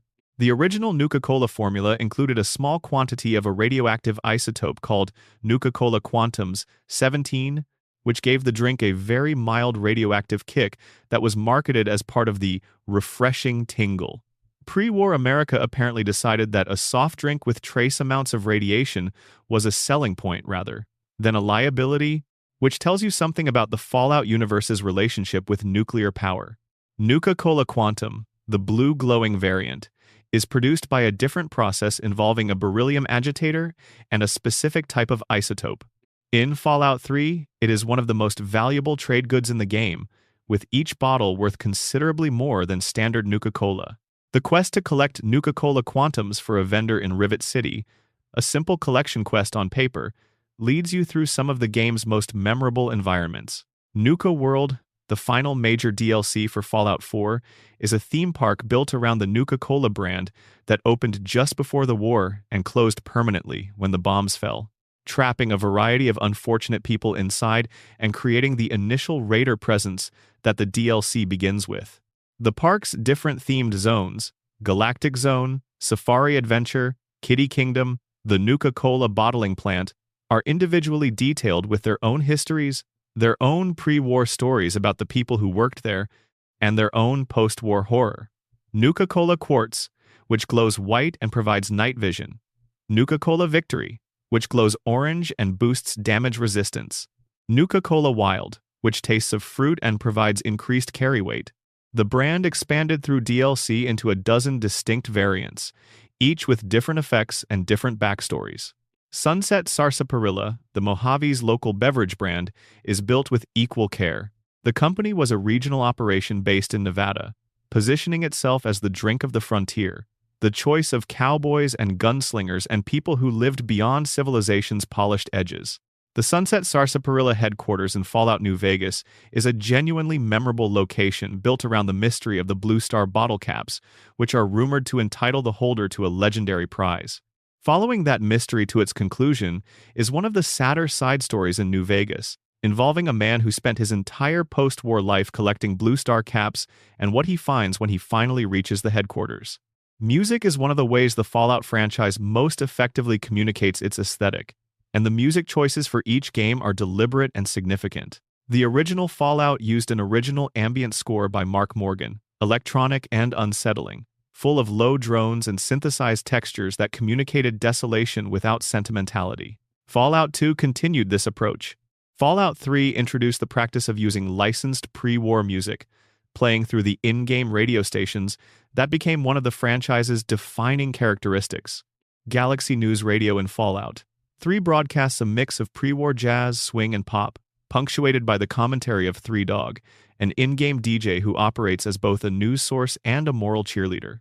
Songs like Anything Goes by Cole Porter, I Don't Want to Set the World on Fire by the Ink Spots, and Way Back Home by Bob Crosby play over a wasteland of crumbling ruins, and the juxtaposition is never not effective. There is something about hearing optimistic, swinging music from before the world ended while walking through the world after it ended that captures the series' particular emotional register perfectly. Fallout New Vegas maintained this approach with its own radio stations, including Mojave Music Radio and the Radio New Vegas station fronted by Mr. New Vegas, a smooth-voiced AI announcer who delivers news updates alongside music. The song selection for New Vegas leaned into the frontier aesthetic of the Mojave, with more country and western alongside the swing and jazz. Big Iron by Marty Robbins became so closely associated with Fallout New Vegas that it achieved a kind of legendary status among the franchise's fans. Any discussion of the game will eventually arrive at Big Iron, usually within the first few minutes. Fallout 4 introduced Diamond City Radio and its DJ, Travis Miles, who begins the game as an anxious mess barely capable of functioning at a microphone and, if you complete his personal questline, transforms into a confident presence capable of actually doing his job. The music selection for Fallout 4 leaned into the New England setting, with songs that evoked the specific cultural geography of Boston and Massachusetts. It's All Over But the Crying by the Ink Spots, Uranium Fever by Elton Britt, Butcher Pete by Roy Brown, which became the game's unofficial theme in popular culture. Holotapes are one of the franchise's most effective narrative tools. Personal audio logs recorded before and after the war, found in terminals, on bodies, in lockers and boxes, and abandoned shelters, they carry individual stories at human scale. The holotape of a parent trying to keep their child's spirits up during the days immediately following the Great War. The audio log of a researcher realizing that the experiment they have been conducting was not what they were told it was. The death recording of a soldier waiting for backup that never came. These small, contained stories do what no main quest can do. They make the world feel inhabited by real people rather than fictional ones. Pre-war books are similarly resonant as objects, if not as narrative tools. The Fallout games are full of books, magazines, and skill magazines that can temporarily boost certain stats. The titles of the magazines, whether Future Weapons Today, or Grognak the Barbarian, or Tales from the Front, give texture to the pre-war culture. Grognak the Barbarian, a comic book series featuring a sword and sorcery hero in the tradition of Conan, is a recurring detail across multiple games, and finding a Grognak costume and axe set as rare items in Fallout 4 is a reward for players paying close attention to the franchise's history. Number Section 12. The Rarest Facts, Strangest Mechanics, and Forgotten History. The cancelled Fallout 3, known internally as Van Buren, is one of the great what-ifs in gaming history. Black Isle Studios was developing a version of Fallout 3 in 2003, and it was cancelled when Interplay ran out of money and shut the studio down. Van Buren was set in the American Southwest and featured a main character who was a prison escapee, and its design documents, which have since leaked and been analyzed extensively by the community, show a game that was trying to do many of the same things Fallout New Vegas eventually accomplished.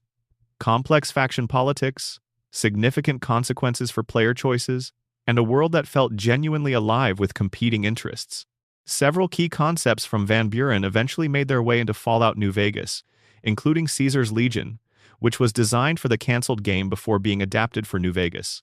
The route from Obsidian's founders to New Vegas through Black Isle's canceled project is a direct one, and it gives Fallout New Vegas a historical depth that makes it feel like more than one game's contribution.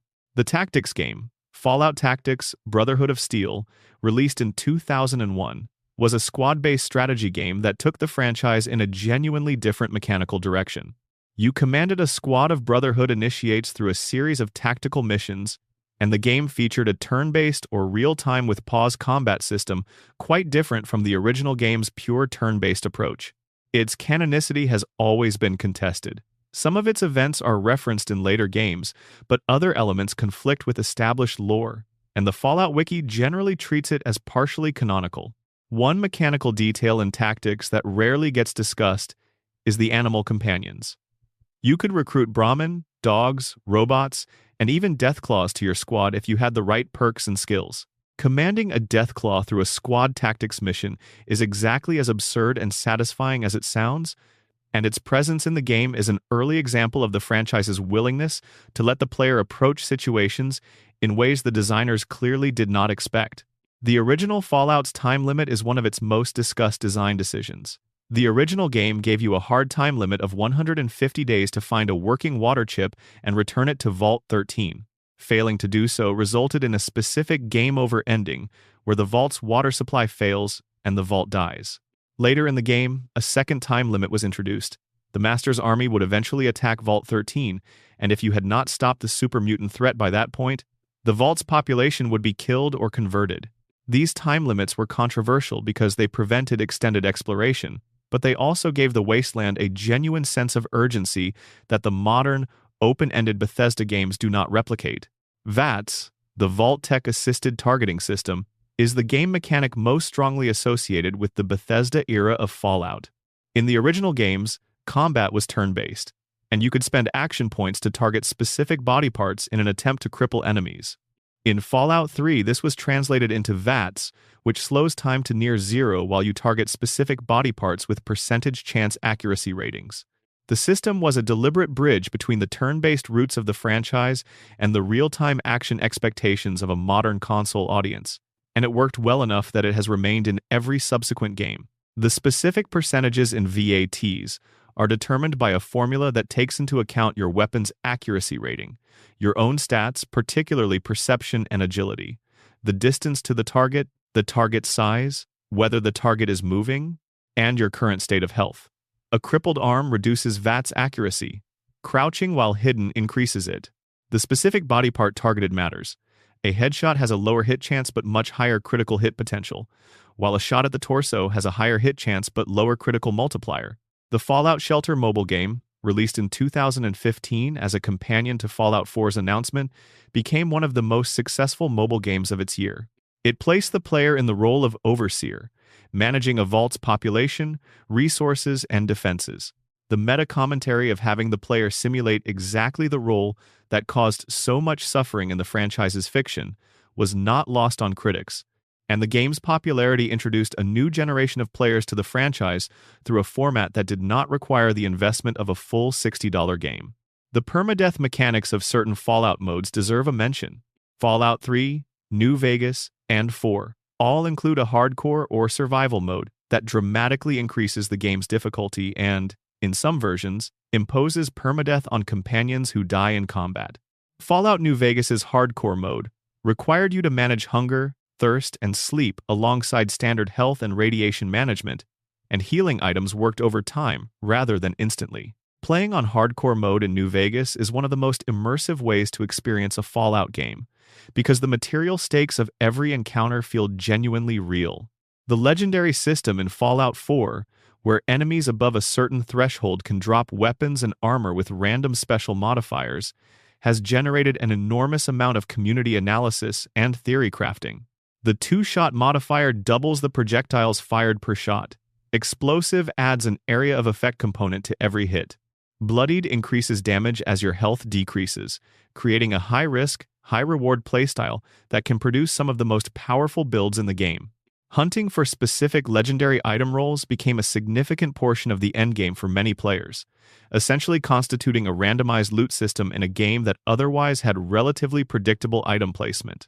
The weapon degradation system from Fallout 3 and 4's earlier games, which required players to maintain their weapons by repairing them with identical or compatible items, was removed in Fallout 4 to mixed response.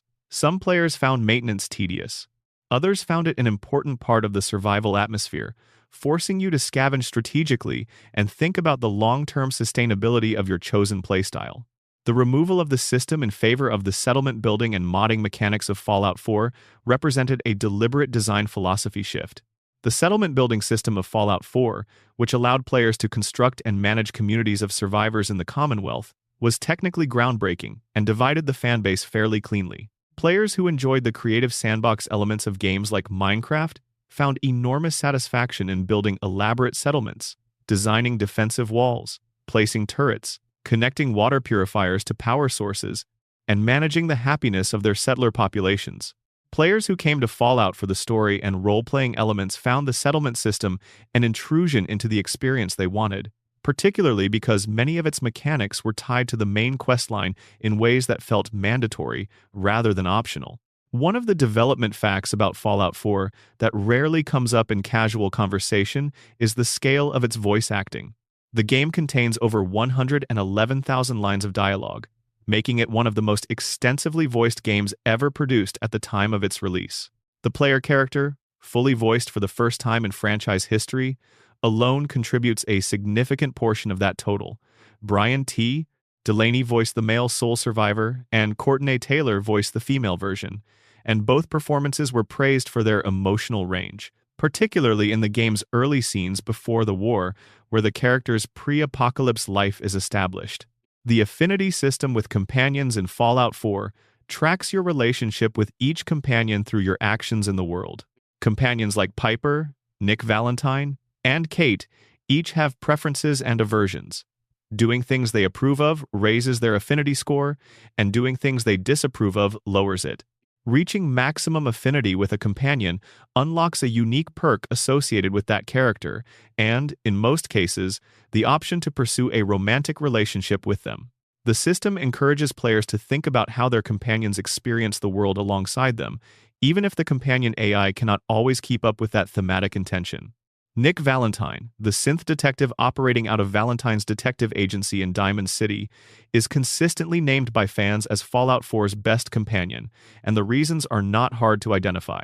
He is written as a character genuinely grappling with questions about identity, consciousness, and what it means to be a person when your memories belong to a dead man. His backstory, which involves the memories of a pre-war Boston police detective having been downloaded into an early synth body against his will, gives him a melancholy and a depth that most other companions in the game cannot match. A final collection of miscellaneous facts for the dedicated listener. The Deathclaw in the original Fallout was actually much more dangerous than later iterations, and was placed in the game specifically as a wall to prevent players from wandering into later game areas before they were prepared. Encountering one early was almost certainly fatal. Fallout 3's original ending had the player character die regardless of choices, unable to survive the purification process. The Broken Steel DLC, released post-launch, extended the game's ending and allowed players to continue after the main quest, which required retconning the ending somewhat by having Fawkes or a sufficiently radiation-resistant companion enter the purifier chamber instead. The GOAT, which stands for Generalized Occupational Aptitude Test, is the personality quiz taken by young Vault residents in Fallout 3 to determine their future job assignment within the Vault. You take the test at the beginning of the game, and the questions are so absurdist that they feel like jokes while actually producing the initial special allocation your character begins with. It is a piece of game design that doubles as satire, a multiple-choice test administered by a bureaucratic system in the world's most constrained environment to determine who gets to be a butcher and who gets to be a doctor. The Enclave's president in Fallout 2, President Dick Richardson, is a character whose casual evil is one of the franchise's most effective depictions of institutional corruption. He does not think of himself as a villain. He thinks of himself as a patriot making necessary decisions. He explains his plan to poison the water supply of the entire wasteland with perfect boardroom serenity, as though it is a logistics problem rather than genocide. He is the kind of bureaucratic evil that is more chilling for being recognizable. The dogmeat companion, present in Fallout 1, Fallout 3, and Fallout 4 in different incarnations, has become one of the franchise's most beloved recurring elements. The Fallout 4 version can be instructed to find items for you, including bobbleheads and magazines in your immediate vicinity, which is a mechanic that is simultaneously charming and genuinely useful. The option to name dogmeat and the existence of a specific perk called Lone Wanderer that provides bonuses when traveling without companions, but explicitly does not apply when dogmeat is your only companion, suggests that the developers understood players would never truly leave this dog behind. The concept of karma, present in Fallout 1 through 3 as a numerical measure of your moral standing accumulated through actions, was removed from Fallout 4 after being reduced in New Vegas. The removal was controversial in principle but largely accepted in practice, partly because the karma system had always struggled to account for nuanced situations. Giving a beggar money raises your karma. Killing a raider raises your karma. But what about stealing from people who have more than they need? What about lying to someone for their own protection? The binary good-evil framework ultimately proved too crude for a franchise committed to moral complexity. The water chip, the object at the center of Fallout 1's main quest, is a small piece of technology whose absence in Vault 13 sets the entire story in motion. Its recovery is a relatively minor moment in the grand narrative of the game, completely overshadowed by the discovery of the Master's army and the choice to confront him. But the water chip is the reason you leave the vault. It is the original catalyst for every adventure the franchise has since produced. And its humility, a broken piece of equipment that needed replacing rather than any dramatic call to heroism, sets the tone for a series that has always found its best moments in the small, human-scale details rather than the apocalyptic ones. Fallout's genius, across nearly 30 years and through multiple development teams and design philosophies and platforms, is its consistency of tone. Not mechanical consistency. The games play very differently from one another, and the debates about which is real Fallout are a permanent feature of the fan community. Tonal consistency. The world of Fallout always carries the same emotional weight. Grief for what was lost, dark humor about what remains, and a persistent, stubborn insistence that, despite everything, people are still trying. Still building settlements and naming companions and arguing about what kind of government would work best in a nuclear desert. The bombs fell 220 years ago in the current timeline of the franchise, give or take. And yet everywhere you look in the wasteland, there are people making choices.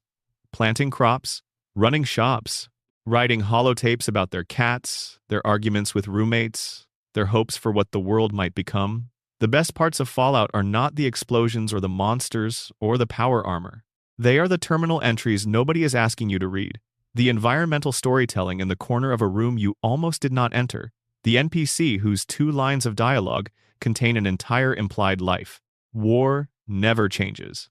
The franchise's tagline, spoken at the opening of every mainline game in Ron Perlman's unmistakable voice, is often understood as nihilism. But the games consistently argue against that reading. War never changes, but people do. People always do. They come out of the vault, blinking in the radioactive sunlight, and they start asking questions. They find ruins, and they build houses. They find weapons, and they choose. Every time they choose, whether the weapon is for protection or for conquest. That choice, made again and again in the ruins of a world that already made the worst choice imaginable, is what Fallout is actually about. If you have made it this far genuinely, thank you for spending this time in the wasteland with me. There is always more to find out there. More holotapes to discover, more terminal entries to read, more corners of the lore that the community is still mapping and debating and arguing over in the kindest possible way. Fallout is the kind of universe that rewards attention, and the community built around it is one of the most dedicated and thoughtful in gaming. If this helped you drift off, or kept you company while you needed something to listen to, drop a comment and tell me where you are in the world right now, and what time it is where you are. Leave a like if it earned one, and if you are not subscribed yet, consider it. There are more videos like this, long form, calm, built for the hours when you need the world to slow down, and every one of them is better when more people are along for the journey. Rest well. The wasteland will be here when you wake up. End of script. Number. Section 2. Vault-Tec and the Architecture of Deception. Vault-Tec Corporation's official story was a clean and compelling one. When the unthinkable happened, When the bombs fell and the surface became uninhabitable, Vault-Tec's shelters would preserve the best of humanity underground, waiting in carefully maintained safety until the world outside recovered enough to be inhabited again. It was presented as the greatest act of institutional foresight in human history, a company that had seen what was coming and prepared accordingly. A gift to civilization from an organization that took its responsibility to the public seriously. This story was almost entirely false. The vaults were real. The shelters were real. 122 of them were constructed across the continental United States through the 2000s and 50s and 60s. Enormous underground facilities carved into mountains and bedrock and city foundations, each one capable of housing 1,000 people and equipped with the infrastructure to sustain that population for years. Water purifiers, hydroponic gardens, medical bays, recreational areas, dormitories, power generators, and enough sealed food and supply to outlast a sustained nuclear event above ground. On paper, they represented the most ambitious survival infrastructure project in human history, a genuine attempt to preserve civilization's knowledge and capacity through the worst catastrophe anyone could imagine. But the vaults were also laboratories, and the people inside them were, without their knowledge or consent, experimental subjects. Vault-Tec's earliest recorded institutional history within the games begins around 2031, with the establishment of Vault-Tec University in Morgantown, West Virginia. You can visit this campus in Fallout 76, and what remains of it tells a story about institutional ambition on a large scale. A company that took itself seriously enough to build a university in its own name, training the engineers, scientists, administrators, and overseers who would eventually manage the Vault network. The university had a curriculum focused on the behavioral sciences alongside its engineering programs, and that emphasis, in retrospect, tells you something about what Vault-Tec was already planning by the early 2000s. The formal vault construction contract came in 2054, when the United States government commissioned Vault-Tec under Project Safehouse to begin building a national network of survival shelters. The first proof-of-concept vault broke ground under Los Angeles that year, and construction spread across the country over the following decade. The work was classified under the new amended Espionage Act. The costs were staggering. By 2063, all but 2 of the vaults were completed, with Vault 13 and Vault 112 finishing later, in 2074, just 3 years before the bombs fell. Of the 122 vaults, only 17 were control vaults, meaning shelters with no deliberate experimental conditions, intended simply to house their populations safely and release them at an appropriate time. 15 vaults failed outright before the experiments could produce meaningful results. The rest were the ones that, when you learn the details, redefine your understanding of what human beings are capable of doing to each other when given institutional cover and the assurance of no oversight. The Societal Preservation Program was the official internal name for the experimental layer. It was presented to the few Vault-Tec executives who knew about it as a research initiative to gather data on human behavior under extreme conditions, data that would theoretically help rebuild civilization after the war. The experiments were not a side effect of the Vault program. They were the point. Vault-Tec's leadership had decided, at some level, that merely surviving the apocalypse was not sufficient return on their investment. If the company was going to build 122 underground cities at extraordinary cost, it should collect something useful from the experience. The people who designed these experiments had already arranged for their own families to be placed in undisclosed locations with full resources. They would watch from safe rooms while the populations they had selected sealed themselves underground. This is the detail that makes everything else about Vault-Tec land as hard as it does. The executives responsible for designing experiments that treated human beings as laboratory animals had ensured they would never experience those experiments themselves. They did not believe what they were designing was acceptable. They believed it was acceptable for other people. Vault 11 sits among the most philosophically disturbing in the franchise's entire history. The population was told, via an automated message played upon vault ceiling, that one resident had to be sacrificed every year. The automated message explained that if the vault failed to provide this annual sacrifice, the automated security systems would kill everyone inside. The choice of victim was entirely up to the population. Choose someone or everyone dies. The premise was stated with institutional authority, delivered in the calm official voice of Vault-Tec's recorded communications. It was also completely and entirely false. The population of Vault 11 complied. Elections were held. Factions formed around the annual selection process. Political power accrued to those who could control nominations and outcomes. People were coerced into nominating enemies. Families were destroyed when members nominated relatives to protect themselves. The overseer position became simultaneously the most powerful and most dangerous role in the vault because the person who controlled the sacrifice process was also a natural target when no more convenient victim could be identified.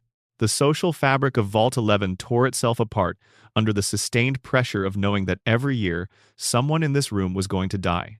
What makes Vault 11 truly devastating is what the survivors eventually discovered.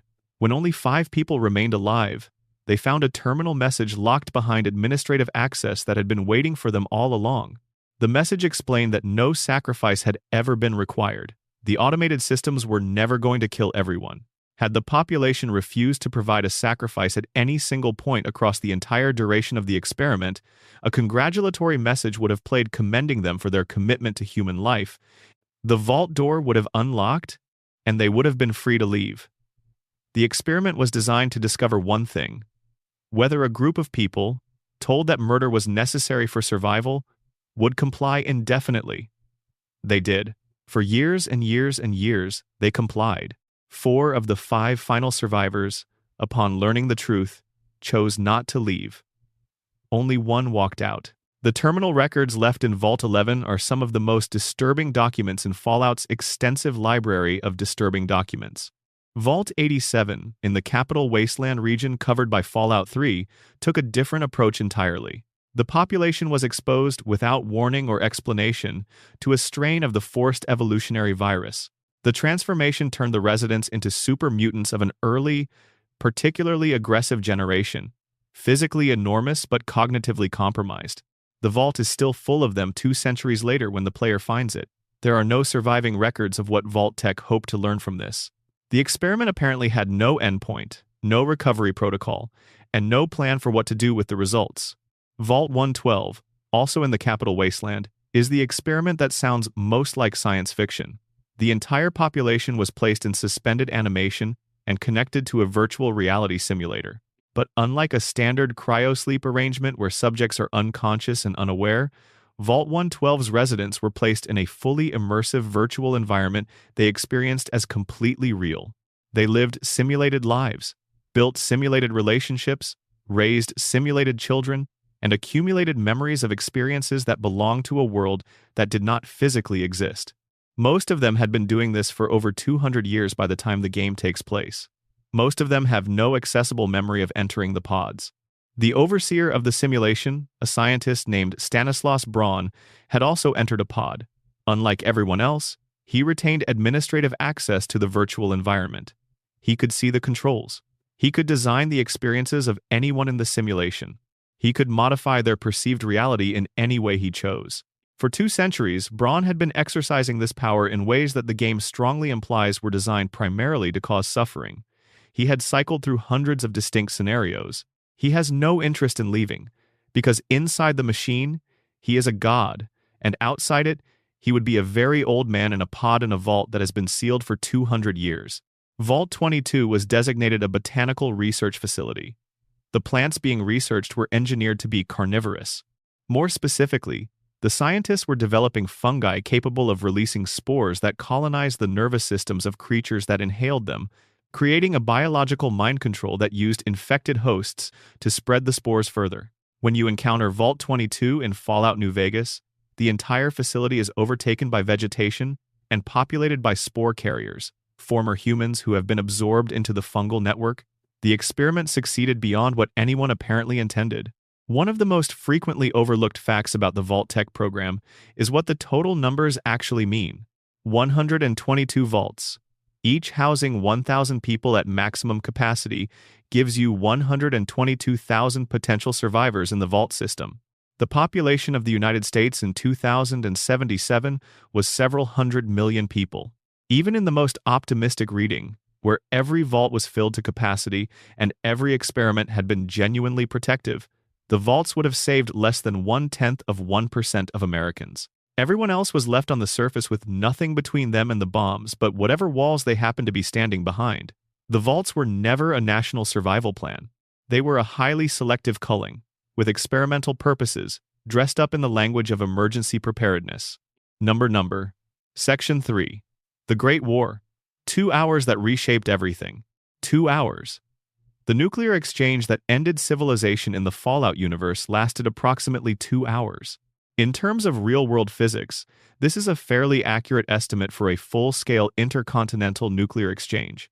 Given the flight times of ballistic missiles traveling transatlantic distances, the retaliatory launch protocols that would activate automatically across multiple nations when inbound warheads were detected, and the practical exhaustion of available launch assets within that window. 2 hours is enough time to end the world as it existed. The bomb struck everywhere that mattered. Major population centers, military installations, industrial infrastructure, power generation facilities, communication networks. The targeting, whatever logic guided it, was sufficient to eliminate the functional capacity of every nation that participated. Within 2 hours of the first strikes, the world that had existed for thousands of years of human civilization was gone. What remained on the surface was ruins, radiation, and the complicated question of what comes next. The physical landscape of the wasteland varies considerably across the games, shaped partly by which areas were specifically targeted and partly by 2 centuries of subsequent weathering, ecological change, and human modification. The capital wasteland of Fallout 3, covering Washington, D.C., and the surrounding region, was struck heavily. Recognizable landmarks still stand. The Jefferson Memorial converted into a water purification facility, the Lincoln Memorial intact and serving as a meeting point for a faction of escaped slaves, the Washington Monument reduced to a partial structure but still tall enough to function as a radio tower. The monuments to American democracy persist physically, even as the institutions they were built to celebrate have been ash for 200 years. New Vegas survived intact, as we have discussed, because of Robert Edwin House's intercept systems.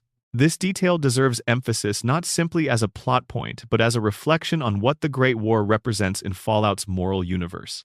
One man, with sufficient intelligence and resources and time to prepare, protected an area from the devastation that destroyed everything else.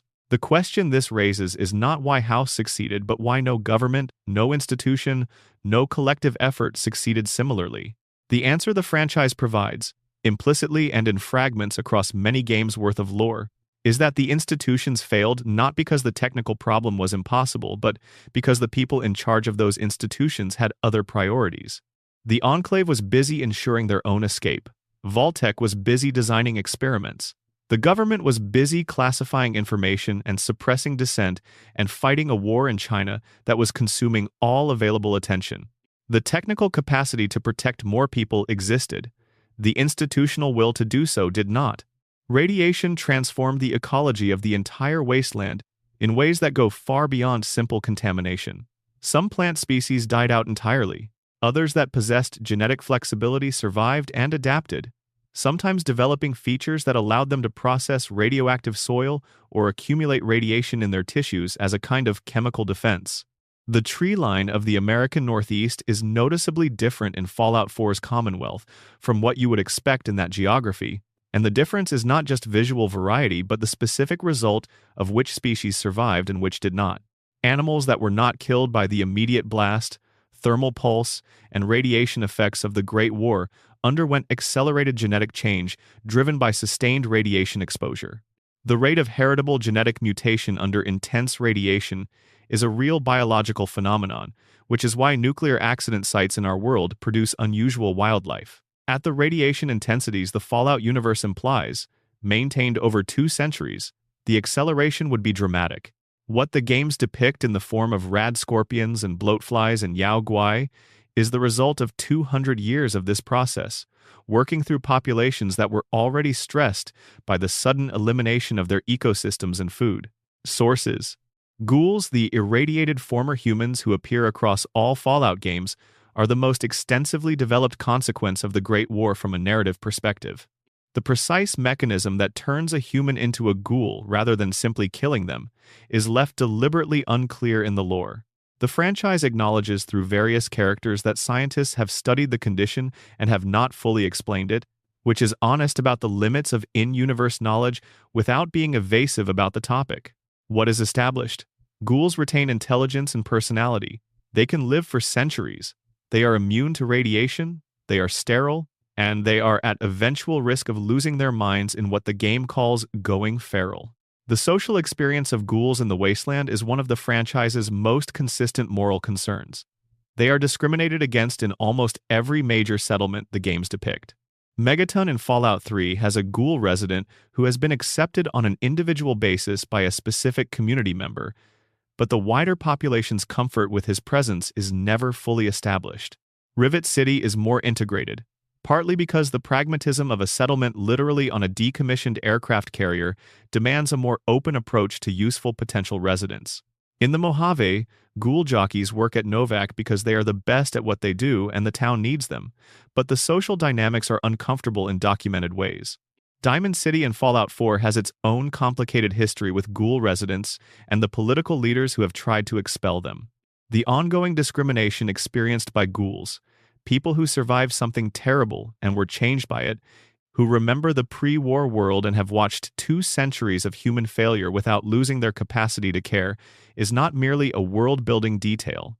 It is the franchise's most sustained examination of how societies treat people they find inconvenient to accept. The ghouls are the people who survived the thing that was supposed to kill everyone and are now being told they do not belong in the world their survival helped preserve. The specific irony of this, that the people who demonstrate it is possible to live through the worst conditions the world has to offer are the ones most likely to be excluded from the communities they could help build, is something the games return to across multiple protagonists and dozens of individual stories. Some ghouls find their way into positions of genuine influence despite the discrimination. Roy Phillips, who leads a ghoul community in the ruins above Tenpenny Tower in Fallout 3, wants access to a secure shelter for his people and is willing to negotiate for it. What happens when you try to broker that negotiation is one of the game's most genuinely depressing outcomes regardless of which path you choose, because the prejudice of the human residents of Tenpenny Tower is ultimately too entrenched for any settlement to hold. The immediate post-war period, depicted most directly in Fallout 76, set 25 years after the Great War, has a quality distinct from the other games. The world in 2102 is still visibly freshly destroyed. Most buildings are structurally standing but damaged. The human dead are everywhere, either as skeletal remains or as the newly ghouled survivors still learning what they have become. The landscape has not yet had sufficient time for significant ecological regeneration. The Vault 76 residents who emerge into this world were specifically recruited for their capability to contribute to rebuilding, and the game's central tension is between that mandate and the reality of what they find outside. By the time of the later games, set between 2161 and 2296, the wasteland has transformed significantly. Plants have returned in greater diversity, though much of what grew back is mutated. Animal populations have stabilized into the ecology the games depict.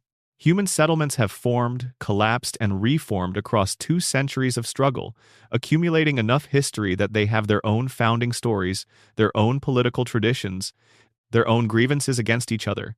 The wasteland is no longer simply a ruin. It is a world, badly damaged but actively inhabited, where people are making choices about what kind of civilization they want to build on the wreckage of the last one. Number. Section 4. Building the game. The origin of Fallout as a franchise. Fallout began as something else. The project that would become one of the most influential role-playing games in the history of the medium started with different mechanics, a different name, and a creative path that was significantly altered by a last-minute licensing dispute that, in retrospect, produced something better than the original plan would have allowed. Interplay Entertainment was founded in 1983 in California by Brian Fargo and colleagues, after the collapse of their previous employer.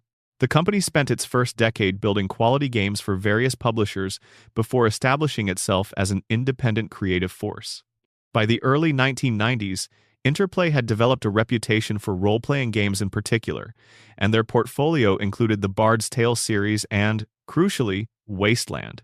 Wasteland, released in 1987, was the direct spiritual predecessor to Fallout.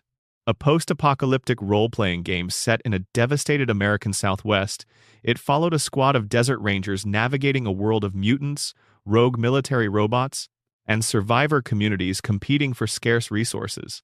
It was one of the earliest computer games to take post-apocalyptic fiction seriously as a setting, with genuine moral complexity, multiple possible approaches to situations, and a world that felt like it had existed before the player arrived and would continue existing afterward. The critical and commercial success of Wasteland established Interplay's credibility in the role-playing space and provided the direct inspiration for Fallout's conception.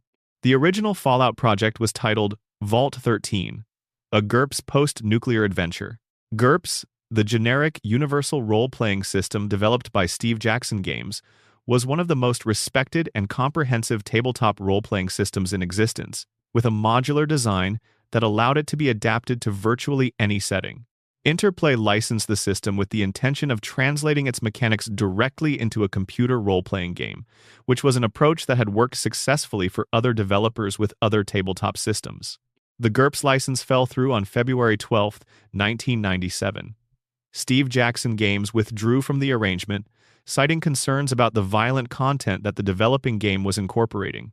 The GURPS brand was carefully maintained in a specific creative context, and the dark tone and explicit violence of what was becoming Fallout were not a comfortable fit. The license was returned, the development team lost their core stat system with a release date approaching, and the project needed an immediate replacement solution. What emerged from that crisis is the Special System, one of the most elegant character development frameworks in role-playing game history. The acronym stands for Strength, Perception, Endurance, Charisma, Intelligence, Agility, and Luck. 7 attributes, each memorable, each mechanically distinct, each interacting with the others in ways that reward thoughtful character construction, without punishing unconventional approaches. The genius of Special is visible most clearly in how the attributes feed into each other and into derived statistics and skills. Intelligence, rated from 1 to 10, determines how many skill points you receive every time your character levels up. A character with 10 intelligence gains significantly more skill points per level than one with 1 intelligence, which means high intelligence builds can develop broader competence and more flexible capabilities. But investing heavily in intelligence means drawing points away from other attributes, creating genuine trade-offs that make every character feel distinct rather than simply more or less optimized. Perception affects not just accuracy in ranged combat, but the player's capacity to notice things in the environment. Traps that lower perception characters would trigger without warning, NPCs who are positioned to be less visible, dialogue options that require catching subtle cues. In the original Fallout and Fallout 2, Perception was doing narrative and environmental storytelling work alongside its combat function. A high perception character experienced a different game from a low perception character in ways that went beyond simple difficulty. Luck is the most philosophically honest attribute in the system. Every outcome in a role-playing game is a probability distribution. Whether an attack hits, whether a skill check succeeds, whether an encounter resolves favorably or catastrophically, is ultimately determined by a random number generator operating within parameters set by the player's stats and the game's design. Luck is the attribute that acknowledges this directly. It raises critical hit chances across all weapons. It subtly improves general probability outcomes in various situations.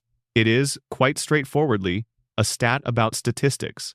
In a franchise with a complicated relationship between earnestness and irony, having a stat that makes you luckier by directly improving your probability outcomes is exactly the right choice. The perk system that layers on top of Special was introduced alongside it and has evolved considerably across the franchise's history.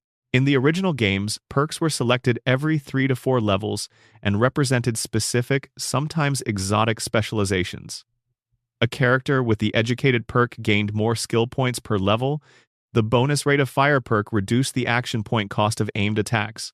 The Mysterious Stranger perk occasionally caused a friendly stranger to appear during combat and kill an enemy for you.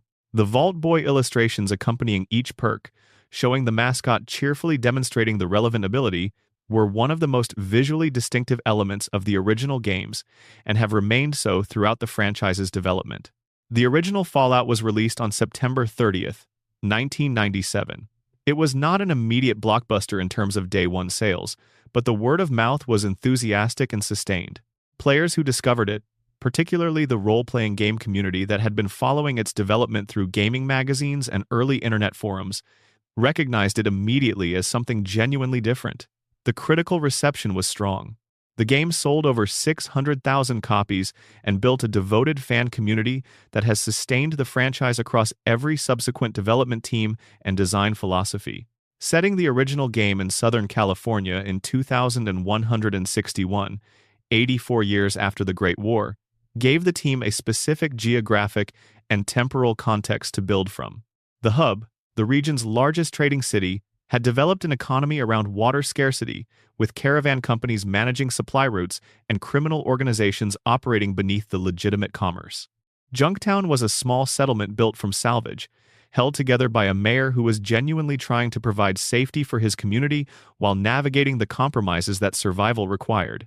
The Boneyard, the ruins of Los Angeles, contained factions ranging from the followers of the apocalypse, who preserved pre-war knowledge and provided medical care, to the Blades and Rippers, gang-organized survivors competing for territory. The game placed no map markers directing you to these locations.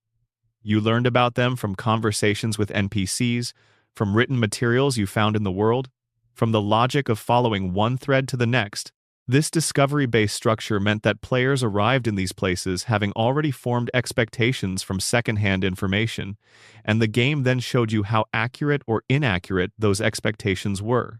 The hub was not quite what the Caravaneers described. Junktown was not quite what the rumors suggested. The gap between story and reality was itself a piece of environmental storytelling. Fallout 2, released in 1998, continued the original game's approach while significantly expanding the scope. Set 60 years later in 2241, it followed the Chosen One, the grandchild of the original Vault Dweller, on a quest for a Gek, Garden of Eden creation kit, to save their tribal community. The game was larger, stranger, and considerably more willing to lean into the dark comedy that would become one of the franchise's defining characteristics. It introduced a more fully developed New California Republic and gave the first major enclave appearance, establishing the Shadow Government as one of the franchise's key recurring antagonists. Between the Black Isle era and the Bethesda era, Interplay's financial difficulties produced a period of uncertainty. Fallout Tactics. Brotherhood of Steel, released in 2001, was a squad-based tactical game developed by Micro Forte, set in the American Midwest and following Brotherhood of Steel operations there. It was genuinely engaging as a tactical game but was received with mixed enthusiasm by fans who had come to Fallout primarily for its role-playing elements. Fallout. Brotherhood of Steel for consoles in 2004 was the low point. An action game with tenuous connection to the franchise's lore and identity, arriving as Interplay was collapsing. Bethesda Softworks acquired the rights to develop Fallout games in 2004 and purchased the franchise entirely in 2007 for $5.75 million. They brought their expertise in open-world first-person RPGs, developed through the Elder Scrolls series, and combined it with the Fallout intellectual property. The result, Fallout 3 in 2008, was the franchise's largest mainstream success to that point, reaching audiences that the original isometric games had never accessed. The transformation of Fallout from a niche PC RPG genre staple to a mainstream gaming brand happened with that release, and the franchise has remained at that scale ever since. Section 5. The Science of Monsters, FEV and the Wasteland's Fauna. The forced evolutionary virus began as a response to a disease. Before the resource wars consumed global attention and before the bombs fell, the United States was dealing with a plague outbreak that existing medical technology could not address. The government turned to Vault-Tec Research, a corporation with deep roots in military biology research, and specifically to Vault-Tec's NBC division, which stood for Nuclear, Biological, and Chemical. The assignment was to develop something capable of making humans resistant to disease at a fundamental genetic level, rather than addressing individual pathogens one at a time. What Vault-Tec developed was not a treatment. It was a transformation mechanism, a virus capable of rewriting host DNA in wholesale fashion, restructuring the biological architecture rather than defending it. In theory, a sufficiently modified human genome could be made resistant to every known pathogen simultaneously. In practice, the virus capable of that level of modification was also capable of changes that extended far beyond disease resistance. The research moved from Vault-Tec's primary facility to Mariposa Military Base in 2073, under tighter security classification as the program transitioned from research toward development and potential deployment. At Mariposa, human experimentation began. Military prisoners were the initial subjects, immersed in vats of concentrated FEV solution for 24-hour periods, the delivery mechanism that produced the most dramatic and consistent results. A human submerged in an FEV vat for a full day emerged, if they survived the process, as something physically quite different from what had gone in. The transformations followed patterns that were consistent enough to be studied, but unpredictable enough to resist complete characterization. Subjects emerged physically larger, muscles expanding, skeletal structure reinforcing itself, tissue density increasing. They emerged immune to virtually all conventional diseases. They emerged highly resistant to radiation damage. They also emerged sterile, without exception, which represented a fundamental limit on the virus's utility as a treatment for any ongoing condition because it eliminated the capacity for natural reproduction in the subject population. The cognitive effects were the most variable and the most significant for understanding why different groups of supermutants in the franchise are so different from each other. The critical variable was the amount of radiation damage already present in the subject's DNA before exposure. A human from a sealed vault environment carrying minimal radiation exposure in their genetic material, submerged in FEV, tended to emerge with enhanced intelligence, sometimes dramatically so. A human who had spent years on the surface absorbing ambient wasteland radiation tended to emerge as something more physically imposing, but severely cognitively compromised. This single fact explains one of the most frequently discussed inconsistencies in the franchise. The supermutants of the West Coast, created by the Master using Vault residents as his primary source material, include individuals with genuine intelligence, strategic capability, and sometimes sophisticated moral reasoning. Marcus, encountered in Fallout 2 and again in Fallout New Vegas, is one of the most thoughtful and philosophically interesting characters in the franchise.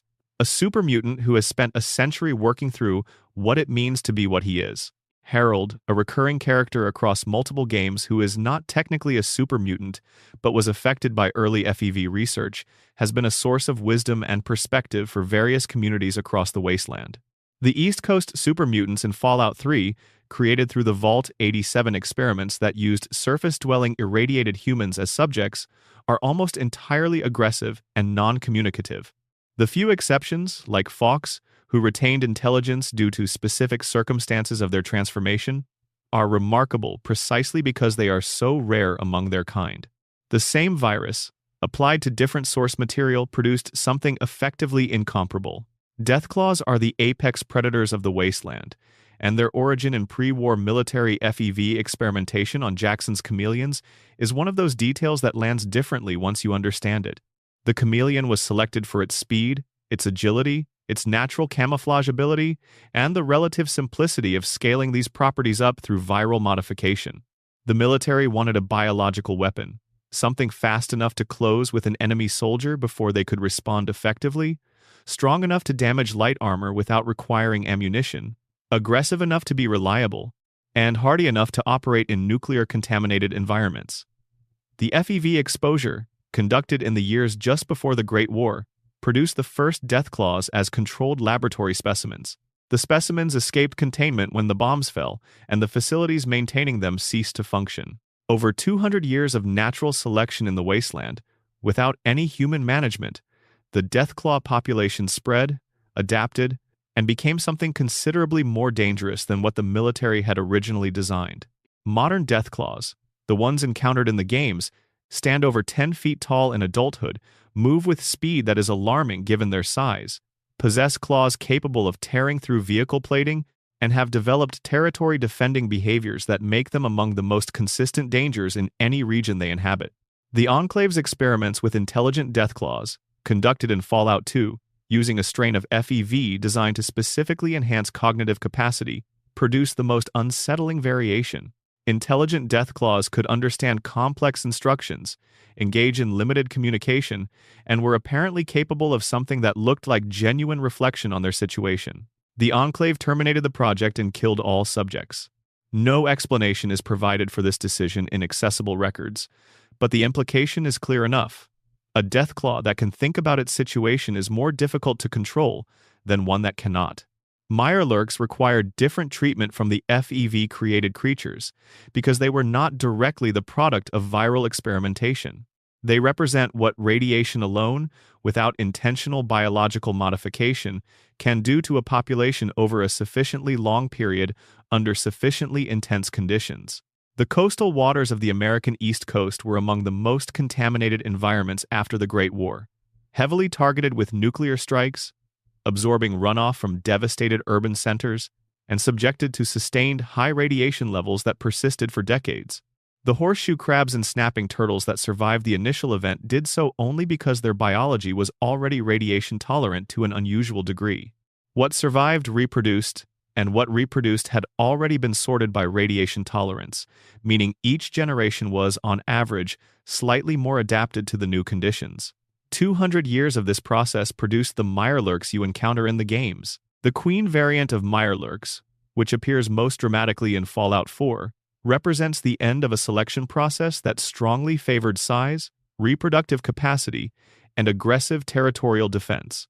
A queen Mirelurk is physically imposing enough to be a major boss encounter even for a well-prepared character. Her capacity to spit acid at range and to call smaller Mirelurks to her defense makes her threat multi-dimensional in a way that straightforward large targets are not. The Mirelurk Queen attack on the castle in Fallout 4, which serves as a tutorial for the settlement defense mechanics, is one of the game's most straightforward demonstrations of what the Mirelurk population has become in the Commonwealth. Yaoguai, which are mutated bears encountered primarily in forested and mountainous regions, are among the more aesthetically consistent mutations in the franchise. They are visibly, recognizably bears. The mutation process added size, aggression, and physical capability without erasing the fundamental bareness of the animal.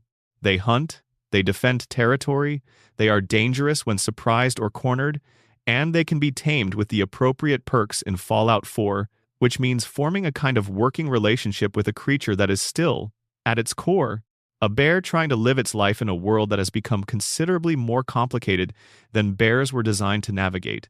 The fog crawlers encountered in the Far Harbor DLC for Fallout 4 are one of the more imaginatively conceived mutations in the franchise. Developed from fog-adapted crustaceans, their bodies are designed for low-visibility hunting in the dense, supernatural fog that covers the island setting of the DLC, and their combination of size, speed, and the habit of rising up from water or emerging from fog without warning makes them among the more startling encounters in the game. The fog of Far Harbor is itself a world-building element that implies sustained radiation effects on weather patterns, which would be unusual but not impossible given the intensities the Fallout universe implies. Radroaches are the franchise's most ubiquitous minor enemy, and their presence in virtually every enclosed space in the wasteland reflects both their real-world reputation for radiation resistance and the Fallout universe's commitment to taking that reputation to its logical conclusion. Real cockroaches are genuinely more radiation-resistant than most other animals, and in the Fallout world, this resistance apparently translated into survival and subsequent mutation, to the point where they are large enough to be physically threatening to humans. They are not particularly dangerous individually, but they appear in groups, they appear in places where you are often already dealing with other threats, and they represent the baseline of wasteland ecology, something that was already adapted to survive in difficult conditions, and simply adapted further when conditions became more difficult. The blood bugs of Fallout 4, which are mutated mosquitoes capable of draining health and inflicting status effects through their bite, are one of the game's quieter examples of how radiation escalated existing threats.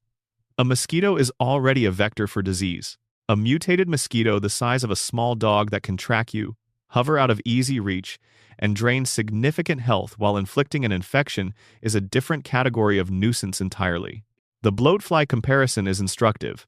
Both creatures are mutated flying insects, but the bloodbug's design leans into the disease vector aspect of mosquito biology, while the bloatfly leans into something stranger and more specific to the Fallout aesthetic. Section 6. The factions' in-depth competing visions for the wasteland. The Brotherhood of Steel's founding story is worth examining in full, because it explains almost everything about the organization's subsequent character. Roger Maxson was born in 2046 and educated at UC Berkeley, graduating with honors in sociology and psychology in 2068 before commissioning as an Army officer. By 2075, he was stationed at Mariposa Military Base as executive officer under Colonel Robert Spindell, assigned to monitor research being conducted there by Vault-Tec scientists. On October 10, 2077, Maxson and his unit discovered the truth about the research they had been monitoring. The Vault-Tec scientists at Mariposa had been using military prisoners as involuntary subjects for forced evolutionary virus experiments, with explicit authorization from the United States government. Maxson had the scientists arrested. He interrogated them to establish who had ordered the experiments and what exactly had been done. He sent a formal report to the Pentagon and waited for a response. The Pentagon's response was silence. No orders, no investigation, no acknowledgement that anything irregular had occurred. 13 days later, the bombs fell. The government Maxson had been waiting to hear from ceased to exist. What happened in those 13 days is worth considering. Maxson had discovered that the government he served had authorized systematic torture and lethal experimentation on prisoners. He had reported it through proper channels and received nothing. And then, before any response could come, the government made the decision moot by helping end the world. The institution that had been doing these things, and that had authorized others to do them, and that had said nothing when challenged on them, had just proven itself incapable of the most basic requirement of governance: sustaining the civilization it was supposed to serve. Maxson had his commanding officer, Colonel Spindell, who had been complicit in the experiments, arrested and subsequently executed. He formally declared his unit's independence from the United States Army and from the United States government. On the day the bombs fell, Maxson was already an outlaw from a country that was about to become a crater. The exodus from Mariposa to Lost Hills was brutal. Raiders attacked the convoy of soldiers and their families repeatedly during the weeks of travel. The soldiers were protected by their power armor. Their families were not. The human cost of that march, the non-military casualties from raider attacks on people who had no protective equipment, informed the Brotherhood's subsequent philosophy in ways that are visible throughout the franchise. An organization founded by soldiers who lost family members while in power, armor to attackers they could not protect against, would be expected to develop specific attitudes about who deserves to hold the most powerful technology and who cannot be trusted with it. At Lost Hills, Maxson spent years building the Brotherhood's institutional identity from scratch. He gave it ranks drawn from medieval European chivalric orders, knights and paladins and scribes and elders, which connected the organization's identity to the preservation of knowledge in a historically resonant way. The knights of medieval Europe had preserved classical learning through the chaos following Rome's fall.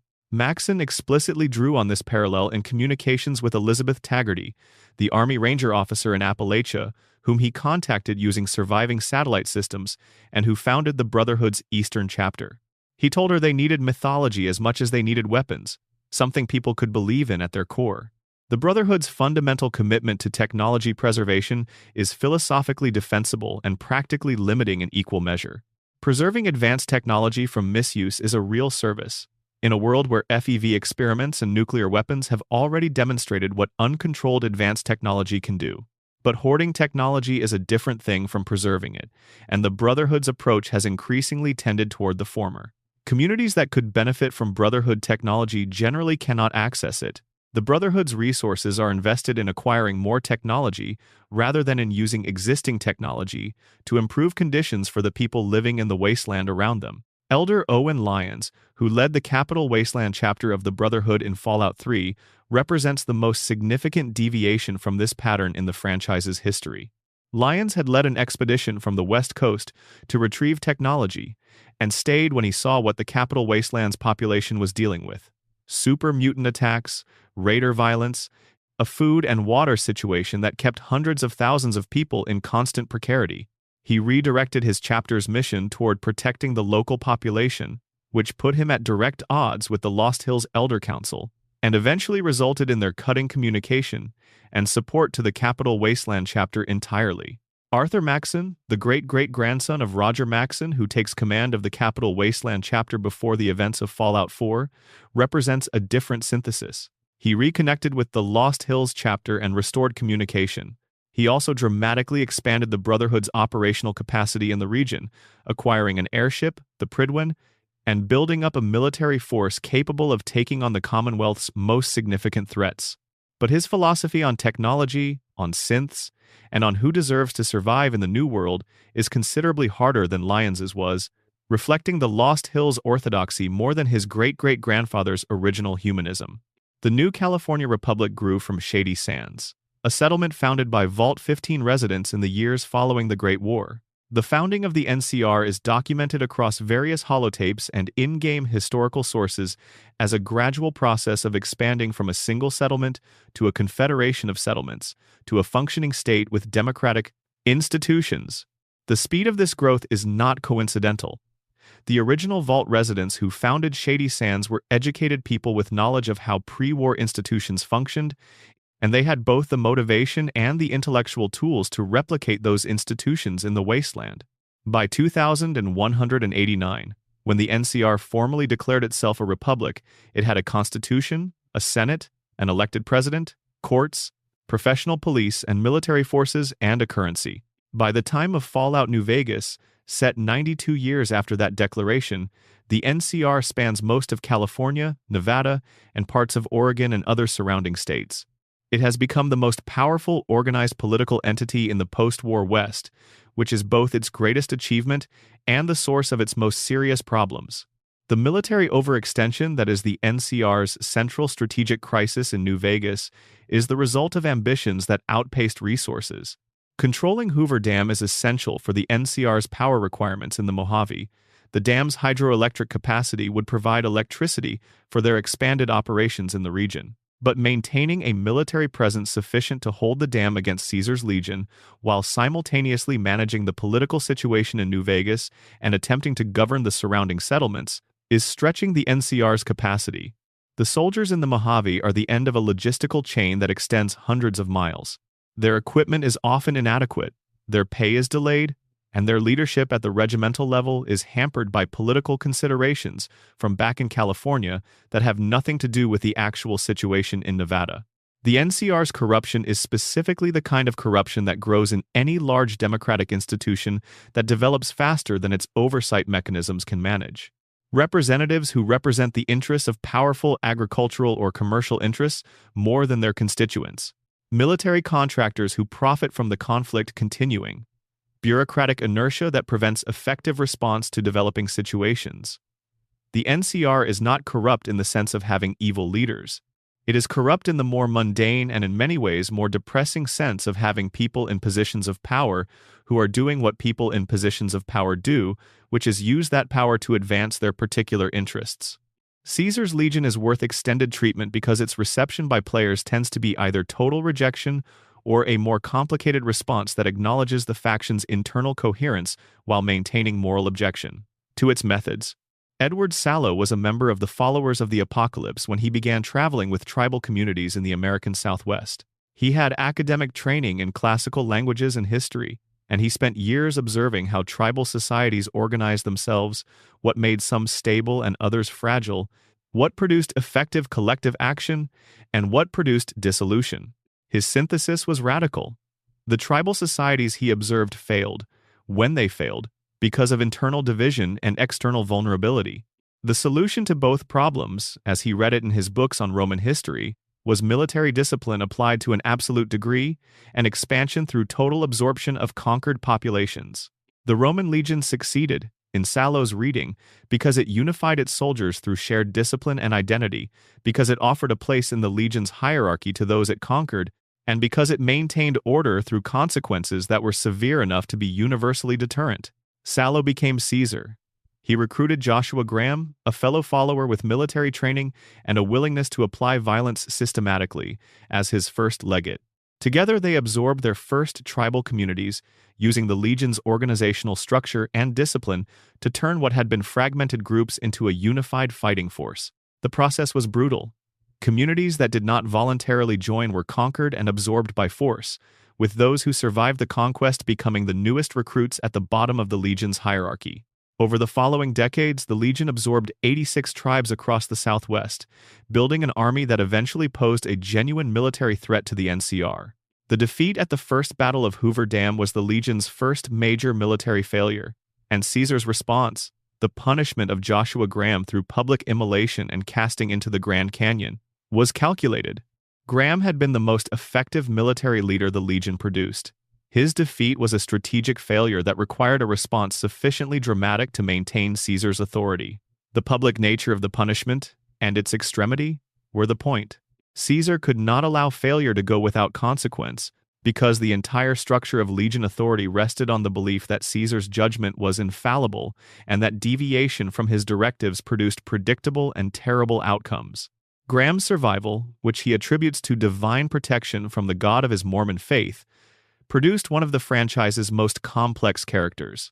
The man who helped build the Legion, who participated in its atrocities as a matter of operational practice, who was then subjected to its most extreme punishment by his own creation, and who emerged from that experience with an entirely reconstituted moral framework centered on his religious conversion, is a character study that the Honest Hearts DLC executes better than the summary suggests. Graham is not redeemed in the sense of having the past wiped clean. He lives with what he did and what was done to him simultaneously, and the questions he raises about violence, justice, and forgiveness are genuinely difficult. The Minutemen of the Commonwealth have a simpler origin story and a simpler ideology than most major factions in the franchise, which is part of what makes them work as a player faction. They were formed from local militias protecting settlements from raider attacks, coalesced into a regional organization with the castle as headquarters, and then experienced a catastrophic failure when the castle was overrun and the organization's leadership collapsed. By the time the player character arrives, the Minutemen exist primarily in the memory and intention of Preston Garvey, who is actively trying to keep the idea alive while the material reality of the organization has reduced to almost nothing. Rebuilding the Minutemen is satisfying as a game experience, partly because it starts from such a genuine zero. You are not inheriting an institution. You are constructing one from the logic of the idea that people should be able to count on each other when they need help. The specific decision of what the Minutemen should become, whether they take aggressive action against the Institute, whether they ally with other factions, whether they protect ghouls and synths alongside humans, is entirely the players to make. The Minutemen have no predetermined ideology beyond defensive settlements, which means they are the faction most shaped by the player's own moral decisions. Number, Section 7. The Vault Boy and the Icons of the Wasteland in Depth. The story of the Vault Boy's creation by Leonard Boyarsky contains an element that is often elided in quick retellings. Boyarsky had to fight for the aesthetic direction. The idea of setting Fallout in a retro-futuristic 1950s America was not immediately obvious or immediately accepted. It required convincing the broader development team that this framing was both coherent and valuable. The pitch was essentially that the Fallout world would take the science fiction predictions of the 1950s, the flying cars and atomic-powered appliances, and cheerful robot servants and family bomb shelters, and make all of them true, then drop a nuclear war on top of the result. The strength of this pitch was that it gave the franchise a specific visual and tonal identity that distinguished it from every other post-apocalyptic work in existence. Most post-apocalyptic fiction, in games, films, and literature, works from a contemporary or near-future aesthetic pushed through the lens of catastrophe. The world looks like the present but broken. Fallout's world looks like a specific fantasy of the future that never existed, pushed through the lens of catastrophe. The result is something that triggers a very particular kind of nostalgia, not for something that existed but for something that was imagined, which makes the loss of it more abstract and stranger, and in some ways more affecting than simple ruin. The Vault Boy illustrations for individual perks in the special system are one of the most consistently delightful recurring elements across the entire franchise. Each perk gets its own image showing the mascot demonstrating the relevant capability, and the illustrators, Brian Menze most prominently in the later games, found ways to make even the most dark or absurd perks readable, funny, and consistent with the overall aesthetic. The Bloody Mess perk, which makes enemy death animations dramatically more violent, shows the Vault Boy with a cheerful expression surrounded by apparent carnage depicted in the franchise's simplified art style. The Cannibal perk shows him eating. The Sneak perk shows him tiptoeing with an index finger raised to his grinning mouth. The tension between the Vault Boy's cheerfulness and the content of what he is illustrating is the entire franchise in miniature. The nuclear world has always been sold to its inhabitants with cheerful propaganda, from the real-world civil defense films of the 1950s that explained how to survive a nuclear blast by hiding under your desk, to the fictional Vault-Tec advertising that told Americans their underground shelter reservations were a reasonable and responsible family purchase. The cheerfulness is the point. The cheerfulness is what makes the horror of the situation land. The real-world production of Fallout-branded merchandise featuring the Vault Boy has become a significant business that reflects the franchise's cultural penetration. Funko Pop vinyl figures, bobbleheads, enamel pins, clothing, posters, playsets, and an enormous range of licensed products all carry the Vault Boy's image. The character has achieved the kind of brand recognition that transcends any individual game, being recognized by people who have no particular familiarity with the franchise at all. This is unusual for a mascot associated with an M-rated game franchise, but reflects both the breadth of the franchise's audience and the specific warmth of the character's design, even in the context of post-apocalyptic horror. The Pip-Boy's role in the franchise, as both a diegetic tool the character uses in the game world and a non-diegetic menu interface for the player, is one of the most elegant examples of interface design reinforcing world-building in role-playing game history. By making the player's primary interface element a specific physical object within the fiction, the franchise ties mechanical access to the game's systems to an object with its own backstory, its own in-universe purpose, and its own relationship to the setting's corporate history. You are not pressing pause to open a menu. You are raising your wrist to check your Pip-Boy. The action and the function are the same thing. The Pip-Boy 3000 Mark IV, the specific model distributed to Vault residents in the late pre-war period, and therefore the one most player characters carry, was designed in the corporate partnership between Robco Industries and Vault-Tec Corporation. It is a heavy wrist-mounted device with a circular color display, analog dials, and toggle switches on the casing. The design is intentionally reminiscent of the instrumentation aesthetic of the 1950s, heavy and mechanical and chunky, rather than the sleek minimalism of real-world contemporary technology. This is consistent with the overall Fallout aesthetic, but also specifically coherent. A device designed in a world where the transistor developed late would look like exactly this. The real-world Pip-Boy edition of Fallout 4 was produced in limited quantities and included a physical Pip-Boy casing designed to hold a smartphone alongside the game itself. The smartphone, running a dedicated companion app, could display the game's interface information in real time through a wireless connection, turning the phone into a functional Pip-Boy screen. Players who had the physical casing could genuinely raise their wrist to check their map or inventory. It was an expensive collector's item that was primarily functional as a novelty, but the novelty was a well-considered one, and the edition sold out quickly enough to make it immediately scarce on the secondary market. Number. Section 8. New Vegas. The detailed making of. The contract structure for Fallout New Vegas included, as mentioned, a bonus payment contingent on Metacritic performance. What is less commonly discussed is that this arrangement was not unusual in the game publishing industry at the time, and the specific threshold chosen, 85, was based on historical performance of comparable titles rather than an arbitrary number. Bethesda was not setting an impossible bar. They were setting a standard that comparable open-world RPGs had cleared without particular difficulty. That Fallout New Vegas came within 1 point of that standard while being built in 18 months, with a team that was juggling the inherited bugs of the Gamebryo engine along with their own new content, was a remarkable achievement that the bonus structure did not adequately acknowledge. Josh Sawyer's commentary on the development has been consistent over 15 years of retrospective interviews and the more recent YouTube discussions. He believed the game needed at minimum 5 more months of development.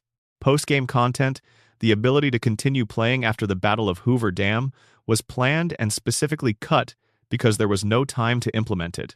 This is the gap that the Broken Steel DLC for Fallout 3 had been designed to fill in that game, allowing players to continue after the main quest's ending. New Vegas was released without any equivalent, and while the longevity of the game as an experience is genuinely extraordinary, the lack of post-game content represents the clearest visible scar of the time pressure.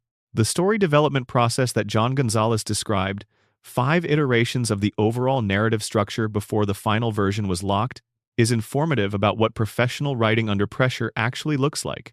Each iteration presumably addressed problems identified in the previous one, and 5 iterations in the available time meant moving faster than most narratives at this scale are developed. The fact that the final version works as well as it does, with internal consistency across 4 major faction storylines plus dozens of side quest threads, reflects a combination of experienced writers working at the top of their craft and the kind of creative pressure that sometimes, perversely, produces the clearest thinking.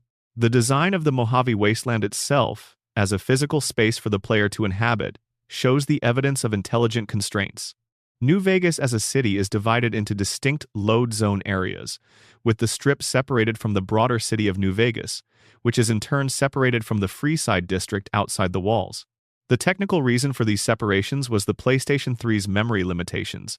The game as a whole was more memory-intensive than the hardware could handle if everything were loaded simultaneously. The aesthetic result was a city that feels like it has distinct neighborhoods with their own characters, which is actually more true to how large cities function than a single, seamless open zone would be.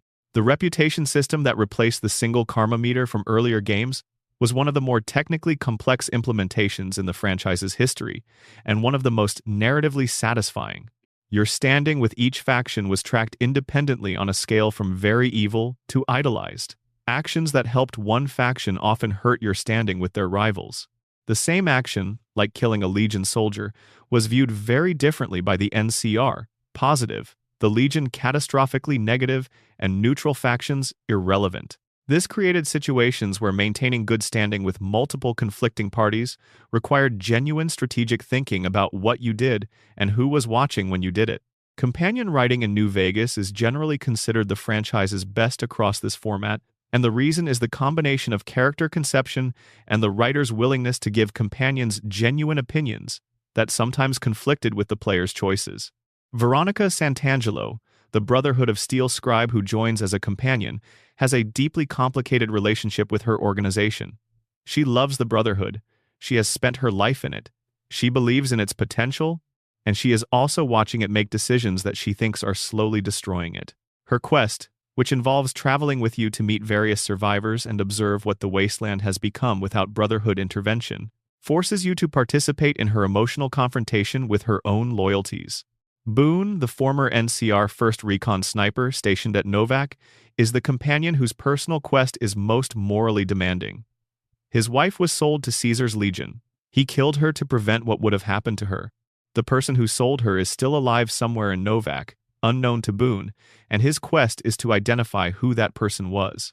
Taking Boone to various locations and performing specific actions in his presence triggers his identification of the person responsible. The resolution is brutal and specific, and asks the player to participate in something that the game frames neither as obviously just nor as obviously wrong. Number Section 9. Easter eggs, secrets, and the franchise's hidden language. Fallout 3's entire optional quest structure, the series of side missions that have nothing to do with the main quest, and that most players will miss substantial portions of on their first playthrough, contains a remarkable amount of environmental storytelling that rewards careful attention.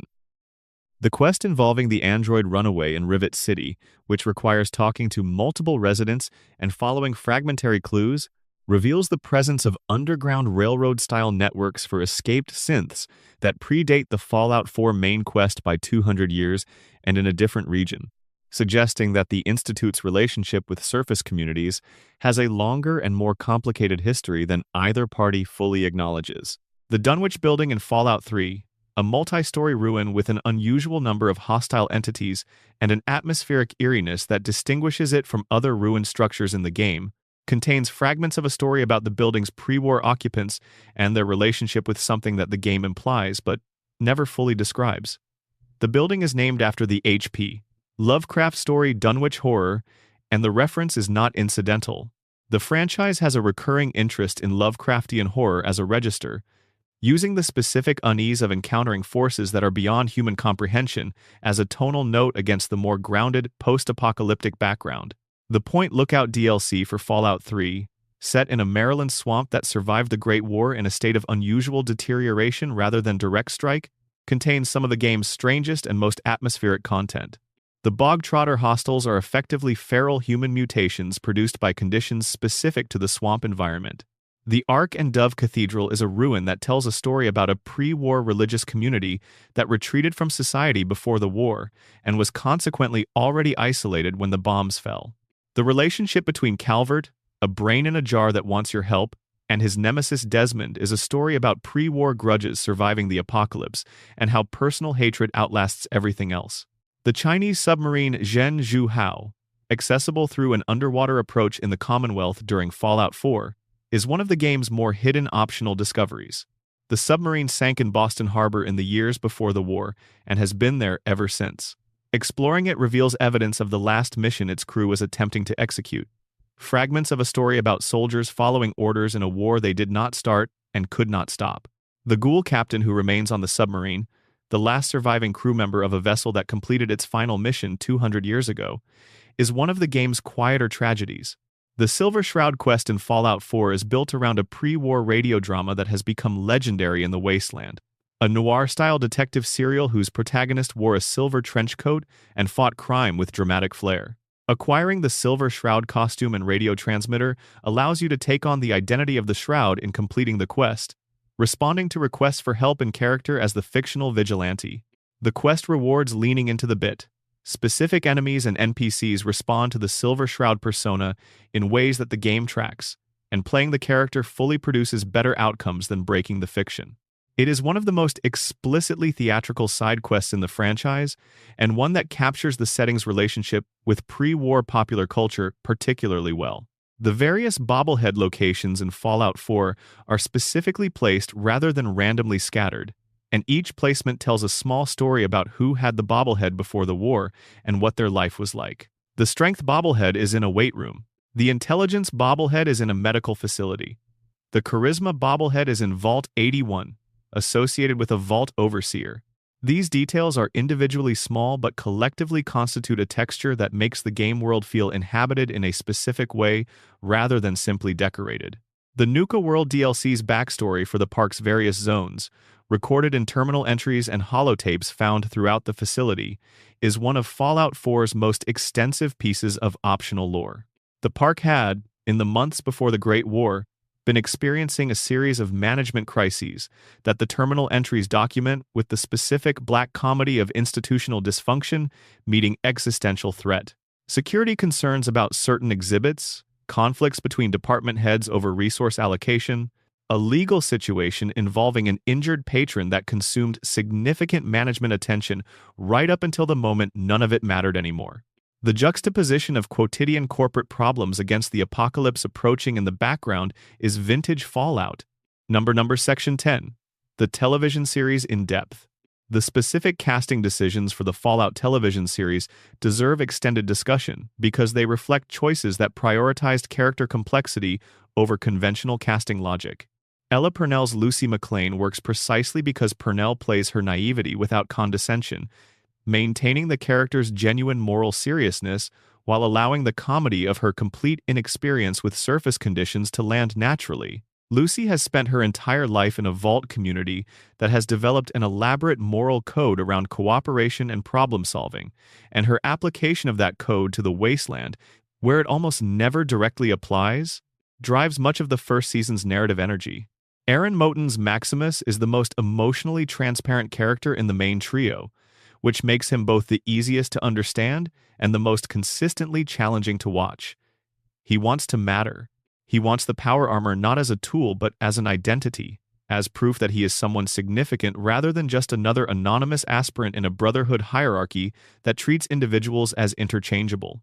His willingness to make increasingly terrible choices in pursuit of that recognition is rendered sympathetically enough that you understand it without necessarily endorsing it. The production design of the television series captures the Fallout aesthetic in live action with remarkable fidelity, and the choices made in service of that fidelity are worth noting.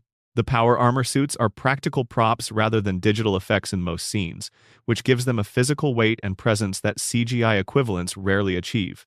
The Brotherhood of Steel's general visual language, the organization's ceremonialism and hierarchy, and the specific status markers that distinguish ranks, is implemented in detail that rewards close attention from franchise veterans. The wasteland environments balance recognizable post-war ruin with specific geography that places the action in an identifiable region of the former United States. The show's decision to depict the pre-war world in extended flashback sequences, rather than simply gesturing toward it through environmental ruins, gave the narrative a temporal depth that the games have always approached primarily through written materials.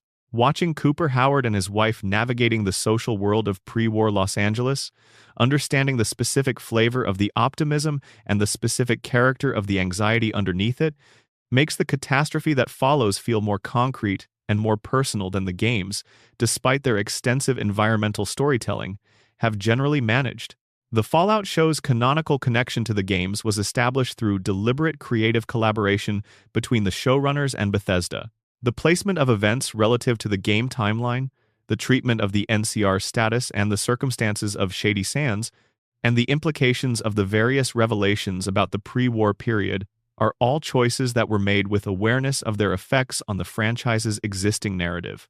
The show was not designed to be independent of the games but to enrich the same universe, which means its implications for where the story goes next are genuine rather than provisional.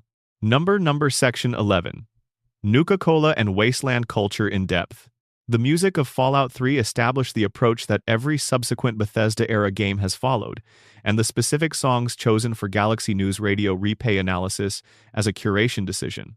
Three Dogs' playlist is not simply whatever pre-war swing and jazz was available. It is specifically chosen for thematic resonance with the Wasteland context. Way Back Home by Bob Crosby and the Bobcats, a song about longing for a place of safety, plays in a world where home has ceased to exist for virtually everyone. Anything Goes by Cole Porter, with its lyrics about the moral flexibility of the era, plays in a world where the result of that flexibility is visible in every direction. Butcher Pete by Roy Brown, an up-tempo song whose cheerful energy is completely disconnected from its ostensible subject matter, plays in a world where the disjunction between form and content is itself one of the defining experiences. Three Dog as a character is himself a piece of pre-war culture adapted to post-war conditions. The disc jockey format, a lone personality playing records and providing commentary, was a standard broadcast model in the 1950s, and Galaxy News Radio reproduces it faithfully while adapting the content to post-war reality. Three Dogs news updates, which track the player's progress through the main quest and respond to major events in the game world, give the radio station a dynamic quality that pure music broadcasts cannot achieve. He is an in-world commentator on events you are participating in, which creates a strange but effective doubling of perspective. The specific choice to use the ink spots extensively across multiple Fallout games is worth understanding in its full context. The Ink Spots were one of the most popular American vocal groups of the 1940s, known for a distinctive sound that combined harmony vocals, a deep bass voice lead on verse sections, and a tenor voice on chorus sections. Their sound is immediately recognizable and immediately evocative of the era. More specifically, their songs tend toward themes of yearning, loss, and the persistence of hope against discouraging circumstances, which are precisely the emotional registers that the Fallout franchise inhabits. Using Inkspot songs is not simply an aesthetic choice. It is a tonal alignment between the music's emotional content and the franchise's persistent concerns. Autumn Leaves by Joe Stafford, which appears on Diamond City Radio in Fallout 4, is a song about the end of things, about how seasons change and what we lose as they do. Playing it in a world where the biggest seasonal change in human history has already happened, and the question is whether anything will grow back, is a use of the song's emotional content that the song itself did not intend, but that the franchise's context makes available. This is how the best of Fallout's licensed music choices work. They take pre-existing songs with their own meanings and allow the new context to generate meanings the original did not contain. Holotapes as a narrative device deserve extended appreciation. The franchise's decision to use audio logs as its primary personal document format rather than written journals or video logs was made partly on technical grounds but produced something more powerful than either alternative. Audio has an immediacy and an intimacy that text cannot fully replicate. The specific quality of a voice, the hesitations, the emotional modulation, the way someone sounds when they are afraid versus when they are resigned, versus when they are trying to maintain optimism, communicates information that text must describe rather than demonstrate. The holotape of a researcher whose voice changes as they realize what they have been participating in is more affecting than the same revelation in a written terminal entry would be, because you hear the person rather than reading their words. The Fallout universe's approach to religion is one of its more carefully observed elements. The children of Adam, who worship nuclear radiation as a divine force and regard atomic weapons as instruments of divine will, are one of the franchise's more inventive world-building choices. They appear in Fallout 3, where a small community around a nuclear bomb embedded in the center of Megaton's settlement worships the weapon. They appear in Far Harbor, where a larger community has developed a more sophisticated theology around the fog that covers the island and the radiation it carries. The religion is not presented satirically, exactly. It is presented as what religion in these circumstances would logically produce: a framework for finding meaning in a world that seems to have eliminated the conditions under which conventional meaning was available.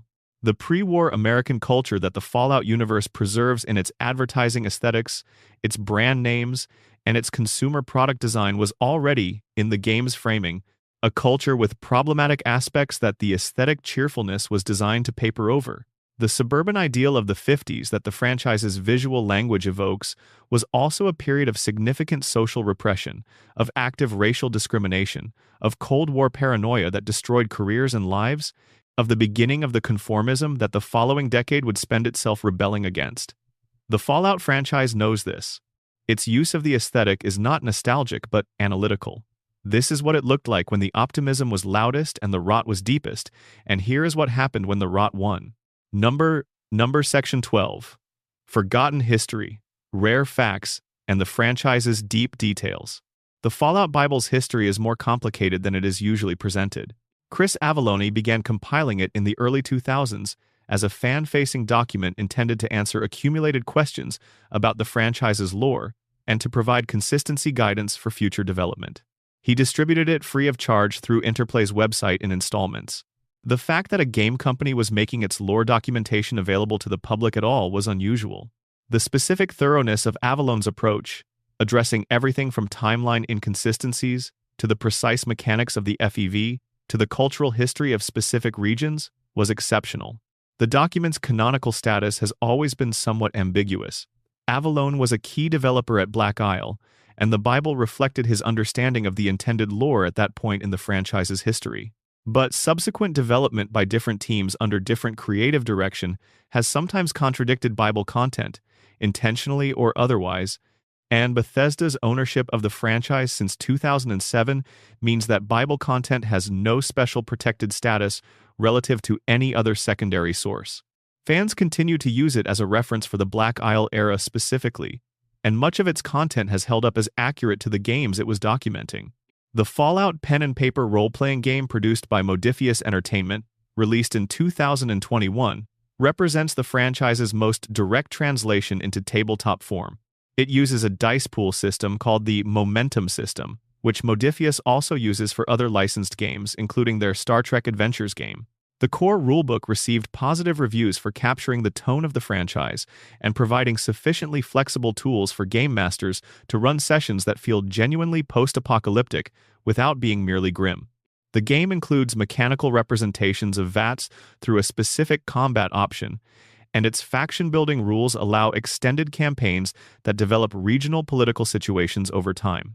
The VATS combat system, which slows time during targeting and applies percentage-based hit probability to specific body parts, has been one of the franchise's most discussed mechanical elements, because it represents a specific attempt to bridge two very different playstyle preferences. Players who came to Fallout from the original turn-based games appreciated the tactic of targeting specific body parts to cripple enemies' capabilities. Players who came from action games expected more direct control. VATS gives both groups something. The strategic body part targeting happens, but in real time with probability rather than in turns with certainty. The freeze-frame quality of VATS, the way time slows to near zero and the camera can pan dramatically around the combat as you queue up targets, has also become a visual signature of the franchise in promotional materials and trailers. The legendary weapon and armor system in Fallout 4, which generates special modifiers on equipment through procedural methods, represented a significant design shift from earlier games' approach to gear acquisition. Earlier Fallout games had specific named items with fixed stats, creating a curated set of particularly powerful or interesting equipment that could be sought out through quests or exploration. Fallout 4 replaced this primarily with the legendary system, where any enemy above a certain tier could carry a randomly modified item. The same base weapon could appear with dozens of different modifiers, creating effectively infinite variation in the specific legendary items available. This design has genuine strengths. Every legendary item you find is uniquely yours, the result of a specific encounter in your specific playthrough. The two-shot Gauss rifle you found in the glowing sea is not the same item in the same location every playthrough. Building towards specific legendary combinations becomes a meaningful goal, because those combinations are actually rare, not simply requiring you to find a specific item at a specific map location. The design also has genuine weaknesses, primarily that the quality of legendary items is highly variable and that unlucky players can go very long stretches without finding anything useful for their build. The settlement system's integration with the main quest is the other frequently criticized element of Fallout 4's design. Several quest lines, including the Minutemen's, explicitly require building settlements and managing their defenses as quest steps. This does not bother players who enjoy the building system. For players who found it tedious, having it required for quest completion rather than entirely optional was a source of genuine frustration. The design decision reflects an attempt to ensure all players engaged with a system the designers believed was one of the game's central achievements. The experience of players who disagreed suggests the attempt was not fully successful. The franchise's relationship with speedrunning has produced some of the most technically interesting content associated with it. Fallout 4 speedruns in particular have found exploits that allow completion of the game in times that would be impossible under normal play. Out-of-bounds movement using specific geometry interactions, dialogue skip exploits that bypass extended conversation sequences, and sequence breaks that allow accessing late-game areas before the main quest would normally permit it. The speedrunning community has documented these exploits in extraordinary detail, producing technical analyses of the game engine's behavior that exceed anything the developer's own documentation contains. The survival difficulty in Fallout 4, which adds need management requirements similar to New Vegas's hardcore mode and removes fast travel entirely, was added in an update after launch in response to player requests for a more demanding experience. The inability to fast travel in a world as large as the Commonwealth changes the rhythm of play fundamentally. Every journey requires actual navigation. Every resource point matters more, because you cannot simply return to the settlement and restock without cost, and the weight management that is always present in Fallout 4 becomes genuinely meaningful, because carrying capacity determines how much you can accomplish before having to make a costly return trip. The franchise's depiction of slavery in multiple games represents one of its most consistently handled moral concerns. Fallout 1 and 2 have slavers as enemy factions, with the slaving operations in the original games being one of the clearest moral evil options available for player interaction. Fallout 3's Tale of Two Wastelands begins with the player character escaping a quasi-slavery situation and proceeds through a narrative that puts the slavery of the pit in front of the player as a complex rather than simple. Moral situation. New Vegas has Caesar's Legion, whose entire expansion model is based on conquest and forced servitude. Fallout 4 has the Railroad, dedicated to freeing synths from the Institute, whose relationship to slavery is explicit in both the faction's name and its operational model. The degree to which the games treat synth as slave as a genuine moral concern rather than a convenient narrative device is one of the marks of Fallout 4's ambition. The Institute's creation of beings indistinguishable from humans, who have memories and relationships and experiences that function exactly as human memories and relationships and experiences function, and who are then used as tools and disposed of when they malfunction, raises the same questions that every discussion of slavery raises. At what point does a created being acquire moral status, and what is the responsibility of those who create such beings? The franchise does not resolve these questions. It presents them, and then watches what players do. One of the facts about the franchise that rarely comes up in casual discussion is the care taken with regional differentiation across the different game settings. The capital wasteland in Fallout 3 feels specifically like the ruins of Washington, D.C., and its Maryland and Virginia suburbs, not just a generic post-apocalyptic American city. The monuments, the geography of the Potomac River, the specific character of the neighborhoods represented by different locations, all reflect careful attention to what this specific piece of American geography meant before the war and what its particular ruins mean after. The Mojave's different character, the different quality of light in the desert, the specific cultural mythology of Vegas that survives in the Strip, the frontier character of the surrounding wasteland communities, is equally specific. The Commonwealth's New England character, the industrial history visible in the ruins, the specific weather, the way Boston as a pre-war city informs what Diamond City and Good Neighbor and the various suburban ruins feel like, all of this is the product of designers who cared about the difference between a post-apocalyptic Washington and a post-apocalyptic Boston and treated that difference as worth communicating. The franchise's War Never Changes tagline, spoken at the opening of every mainline game in Ron Perlman's voice, is often understood as nihilism or as a thesis about human nature. The games themselves, across all their political and philosophical complexity, consistently resist both readings. War never changes, but the world war produces changes. The people who survive change. The structures that survive the war, however damaged, can be built differently. The tagline is not a conclusion.